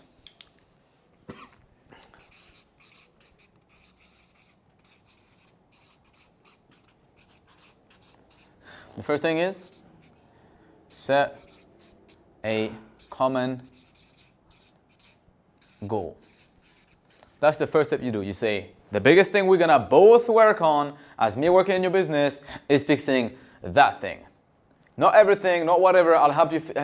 I'll help you fix one thing, that thing. Make sense? Common goal. Then you use your brain. You use your brain plus research how to solve X problem. Use your brain. Let's say they have a website problem. Let's say they have a marketing problem. Let's say they have a sales problem. Whatever that may be, you research how to solve that particular problem in their business. Now, you use your brain first of all because you're a sponge on how knowledge works and how their specific industry works, and you understand what the painful problem is here, what the painful problem is. You also understood what they tried before to fix it and why it didn't work. And now you know how you could potentially fix it. On top of that, you want to avoid mistakes that you might not know about, which is why you want to research how you can solve that problem how that problem has been solved before. Again, Google, ChatGPT are your best friend. YouTube is your best friend. There's so many people who post case studies on how they solved X, Y, and Z problem. You go ahead, you consume that. It's going to help you avoid certain mistakes you might do. Third thing, get them a quick win. You want to find the smallest chunk of that problem and fix it for them. For example, let's take the broken pinky example. I actually broke my pinky like 4 months ago, so it's actually fresh. You want to set a common goal. We will fix your pinky right now. We'll stop everything and just focus on your pinky. Thank you, now I feel happy. Second thing, like just that one, it's like, you're not going to fix my stomach. You're not going to fix my leg. You're going to fix my pinky. Cool? We both agree? Great. Second thing, they're going to go and search up pinky surgeries performed before. Oh, if you open the guy vertically, he messes it up. So let's open it horizontally, or whatever that may be. Great, we avoided messing up his pinky. And they also use their brain. I'm a whole surgeon. How do you open a pinky? Well, you fix it that way, and then you put the bone here. Okay, makes sense. This is how we're going to do it. Great. And then they give me a quick win. They say, sir, we're actually going to start by giving some medication so the pain can stop, and then we're going to fix your pinky that's broken. Quick win. So I feel happy quickly. Overall makes the service better. Right? So that's for your client. If you're fixing a website for them, I would change one of the first pictures. I would change the headline, or I would give them something quick. They can be like, hey, the biggest problem you have is that you don't get enough traffic. Let me give you that quick win. Small thing. Might be that I make an Instagram story talking about your business. It's going to help you get some traffic. Whatever that may be. You find something that can give them a quick win for that problem. It kind of like solves like 5% of the problem. Give them that as soon as you can, because it buys you more time to fix the problem, and it overall makes them happier. Them giving me something that stops the pain makes it easier for me to stay longer in the surgery room. And I also feel overall like this is a better surgeon, because he actually cares about me. Make sense? Great. Fourth thing, work on fixing the problem.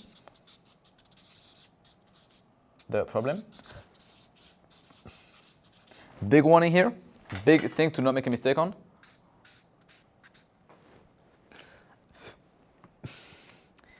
Make sure to communicate a lot at each step. Very important that when you're solving something for someone, you communicate with them at each step. What do you think would happen if somebody's fixing my pinky, literally opening it up live, and doesn't speak to me for like a whole 3-hour surgery, and I'm awake? And I can hear like, and I can't know what's happening with my finger. I can't see it. I'm going to be crashing out. Yo, what's going on? They don't care. I'm going to be like, yo, hey, stop. What's going on? He's like, no, I'm doing my job. I'm like, tell me what's going on. Why am I hearing a whole machine entering my finger? What's going on? Whereas it was like, sir, we're starting to open your finger. It's normal if it hurts. Okay, thank you for letting me know. Sir, now we're proceeding to breaking your finger. Oh, wait, what? Why? Because we're going to break it to refix it. Okay, thank you. Imagine if they didn't communicate and they open my finger and break it. I'm like, yo, you're supposed to fix it. I'm crashing out. You see? Same thing with your clients. Most people would complain at you Not because you're a problem or you have a problem, just because you don't communicate enough. People are not really mad when you don't do something. They're mad that you didn't let them know that you couldn't do it while you're doing it or while you're fixing it. This is literally why Uber, instead of trying to fix delivery time, they just added the timer of how quickly it's going to come. Because it costs a lot more money to get every single driver to drive faster. Much easier to just tell you, hey, the guy's going to be 3 minutes away. Oh, sorry, delivery is going to be delayed. The guy just crashed on the street. Whereas if you're like waiting and you have no information, you will actually crash out. Make sense? So communicate at each step of you fixing the problem makes it much easier. People are going to like you more, and overall, your service is better. And the final step is deliver the fixed problem, or the solution is easier. And then 6, get a review plus a story. Make sense? Once you delivered on your clients, you give them the solution. Hey guys, we just fixed your pinky, very good. Mumtaz, now you can work. Wow, it's so amazing. You make sure when they say that, they're on camera. You make sure when they say that, you can take a screenshot. You make sure when they say that, you can actually share it with others, so that the next client, who walks into the surgery spot and needs to get his pinky fixed, guess what's the first thing we want to talk to him about? The previous guy who came here and needed to fix his pinky. And we're going to show him how it went. And that the guy's actually super happy. And then it's much easier to close them, because we have case studies. We have proof that what we did before actually works, and we did it for other people before. Make sense? The last thing you need to do after finding clients, closing them, delivering on them, is scale. And that part doesn't need much explanation. You just take the process and repeat it again. That's it. You go ahead. You repeat it again. I'll give you that. I'll write it down. I'll make it easy.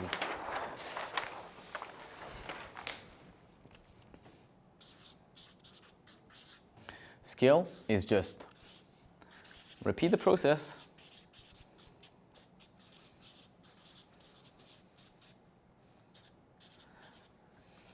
add 2 things.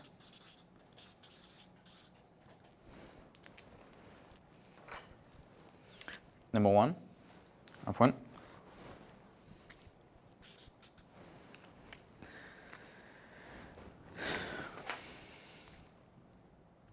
add proof.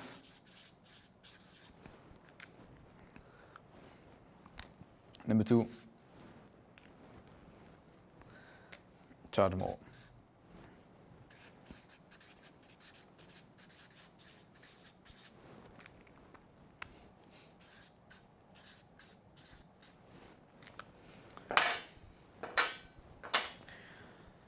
When you want to scale, you just do what you did again by adding 2 things.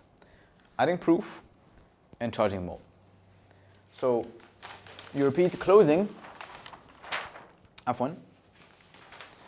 you repeat the entire process, which is finding clients, but this time you show them that you fixed it for others before. In your outreach, when you're trying to make a good impression, when you ask for an introduction, when you walk into the store, you show them that you fixed it for other people before, which helps you make a better impression. Because you're saying, hey, I'll fix your broken pinky. I fixed it for this guy before. That's how you walk into the store. Then you say, what's your current issue? Oh, your pinky is broken. What happens if you don't fix your pinky? It's very painful. Here's me fixing someone's pinky right now in 1 hour. Here's a video of it, or here's a screenshot of it, or here's the radio before and after, whatever that may be. I can do it now for $600. two things I can change. I increase the price. I can probably do it faster because I know how to fix pinkies now. I've done it multiple times. I know how to increase prices. I also, rule of thumb, I advise you to increase prices every the first time, do the thing you're doing 3 times at the same price, then increase the price. Then do it again for another maybe 10 times, then increase the price. And you keep doing so until people can't pay anymore. And then you stop at that price. That's like rule of thumb. Like do 3, 10, maybe 50. And then if people can continue paying on, do 100 and then time 10 more, past that. But usually I don't like increasing prices more than 3 or 4 times because then either I need to make bigger jumps of prices or people just won't be able to afford it anymore. And that's when you stop. But you can increase the price because you've done it multiple times. You can fix it faster. Or maybe you fixed pinkies before. You can start fixing the whole hand. That's a bigger problem. You can charge more for that. You can charge $1,000. And then, yeah, it's more valuable. What is the most valuable if I can fix your pinky or can I fix your whole hand or your whole arm? The whole arm is more valuable. So I can charge $5,000 for the whole arm. And maybe I can do it in 2 hours, right? And maybe after doing the whole arm for a long time, maybe I can start charging $10,000 because now I fixed the arm in 1 hour instead of 2.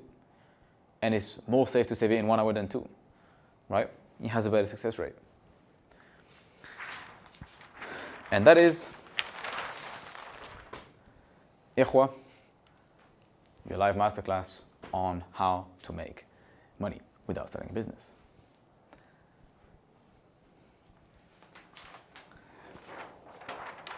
Let's take the first roadmap we had.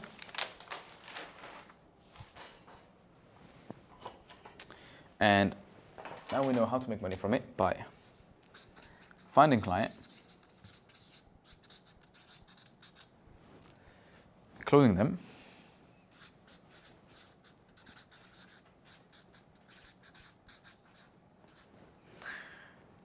delivering, and this one is scaling. And now you know how to make halal money online without starting a business. And that was Abu Lahya, 2026, coming back, we're taking over. Final Q&A session. Final Q&A session, let's run it. I'm thinking, bro, we both sit on chairs and just... Sure, bring it on. Just convo. Run it up. Right. Okay. So this means we can charge more for it because we're doing it faster. Yes. If I can deliver you food in 5 minutes or 1 hour, I can deliver it in 1 hour for $10 or 5 minutes for $12. Same food, same exact thing, same location. I can charge more because I'm delivering it faster. This is the fry that was waiting for me. Bismillah.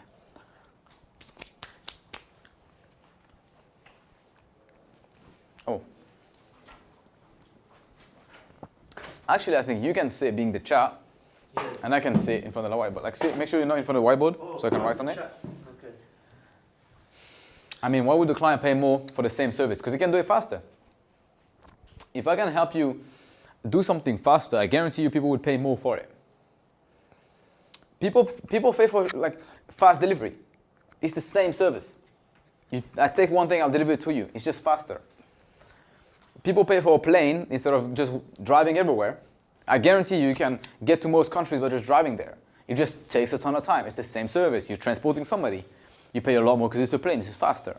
So people pay when they can do something faster. It's your... Did you answer this one? What if they're Sure. not happy with the service? Sorry? What if they're not happy with the service? Did you see that? Yeah. What if you're not happy with the service? What if they're not happy with the service, or you make a mistake and they might leave a bad review? Yeah. Usually you made a mistake on one of the things I mentioned. Why do people leave bad reviews? You worked on the wrong thing. Let me just flip the camera so you can see. Yeah, you got it? The brother asked, how do I handle it if somebody is not happy with my service or left a bad review?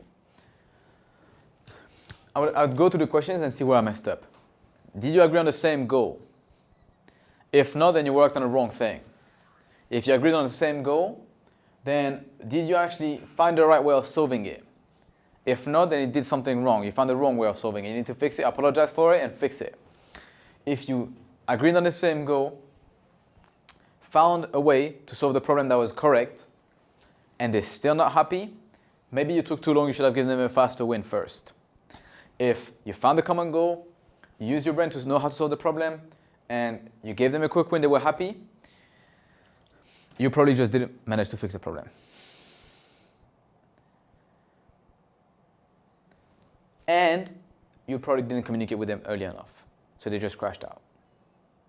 Because if you communicated on what's going on and explained why it's not working for now and how you're going to go ahead and fix it, would they really go out of their way and leave a bad review?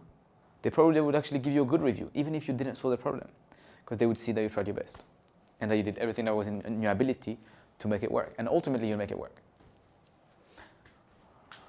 If you're selling a business, a service, why would they not just hire an employee to do it for them? People don't care if they hire an employee or a freelancer or whoever to fix a problem. They just care that the problem gets fixed.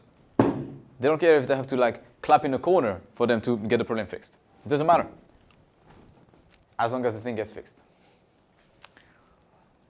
I guarantee if you can prove them that you can fix the problem faster, cheaper, better, they would hire you rather than someone else. If you can prove them that you can solve the problem faster and better, they would pay you more than an employee.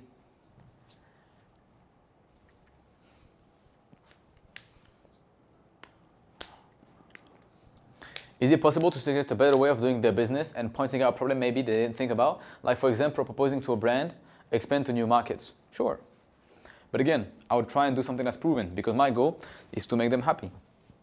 If I'm trying to sell something they don't need, it's going to be very, very difficult setting a common goal. If we can set a common goal, it makes everything else much easier. If they're talking about something they don't need, how can they have a common goal? Because they need something else, you're offering this. It's not aligned.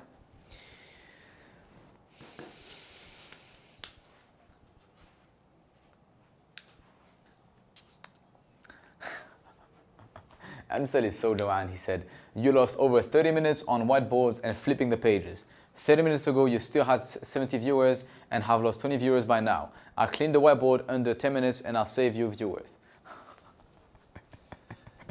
That's a fair point. That's a fair point. Sure.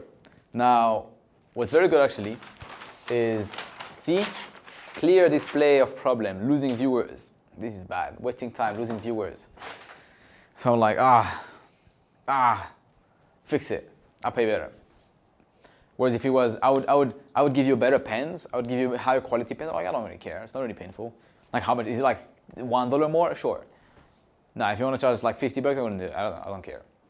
How about you'd get more viewers? Yeah, that's painful if viewers leave. Like, that's a big problem. I'll pay better for that. People are in pain, pay better. That's a bar. Come on, man. Abu freestyle now. All right. Throw me some more questions. I'll take 1 or 2 more questions, and that's a wrap, inshallah. How long have we been live for? We have been live for 2 hours, 30 minutes. Okay, Allah Mubarak. 2.5 hours. So a few more questions, and then we are going to... Yeah, I'll take 2 more questions, and then I will call it a day, bi'inillah ta'ala. Barakallahu feekum for making it to the live, by the way. Hope you guys had some value. Hope it helped you solve your problems. Hope you got some clarity on how you can actually make money, inshallah ta'ala. Don't hesitate to ask any questions. I still have time to answer any questions. And then you can take that and apply it, inshallah ta'ala. Make some money. What's the chat saying? Scroll, there's like a bunch of questions they asked earlier they couldn't get answered. Oh, someone's asking, Akhi, can I legit make 10K a month sustainable with your course? If you work, yeah. I found local cafes, and yeah, for the guy asking, I have a second channel called Abu Nahya Extended. Go there, there's actually living proof of human beings who bought my course and make money from it. Go there, watch it. I found local cafes and restaurants. Can I contact influencers to visit them and charge both of them a fee? Yes, you can. Is there a way to find business problems through research in the beginning? Yes. Most businesses would suffer with the same thing. Like most boys who are 14 and going through puberty would have acne. Like, that's a common thing. So if you want to target, that's very weird. I'm not going to say that. I'm not going to say you're going to target boys who are 14. That's very weird. But you get the point, right? If you're a college guy and you're 14 and you want to make money and all your friends have acne, then you probably didn't know by market research that most people who have that age and that demographic have that problem. Same thing happens with businesses. You know that most likely a cafe in your local city would have X or Y, Z problem depending on the size they have, right? And like most of the cafes would have the same problem. Find a solution for them, you can sell it to everyone else. If you find a solution to acne for the guy who's 14, you can sell it to the entire college and they would all fix the problem. Same thing for the cafes, same thing for the whatever business you're helping. Barakallahu feek, mashallah, may Allah subhanahu wa ta'ala get you whatever you want. Ameen, barakallahu feek, and you too. That's an amazing dua. And I think those are the 2 questions. That being said, I think we can call it a day and see you in the future in the next live stream, inshallah. Barakallahu feekum from tuning in. I hope it was helpful. I hope you enjoyed the value. A lot of people made some money with this, and if you actually apply bi-idhnillah ta'ala, you will make money. Barakallahu feekum for the time. Hayyakumullah. May Allah bless you. May Allah grant you success. Reminder, make sure you make dua in your sujood whenever you want to achieve something. It actually helps you. I did it, I do it, my friends do it, my team does it, and alhamdulillah, they achieve amazing stuff. Do it too, and you'll achieve amazing stuff. And on that beautiful reminder, subhanallah wa bihamdik, ashhadu anna la ilaha illa ant, astaghfiruka wa atubu ilayk, wassalamu alaikum wa rahmatullahi wa barakatuh. Barakallahu fikum for tuning in.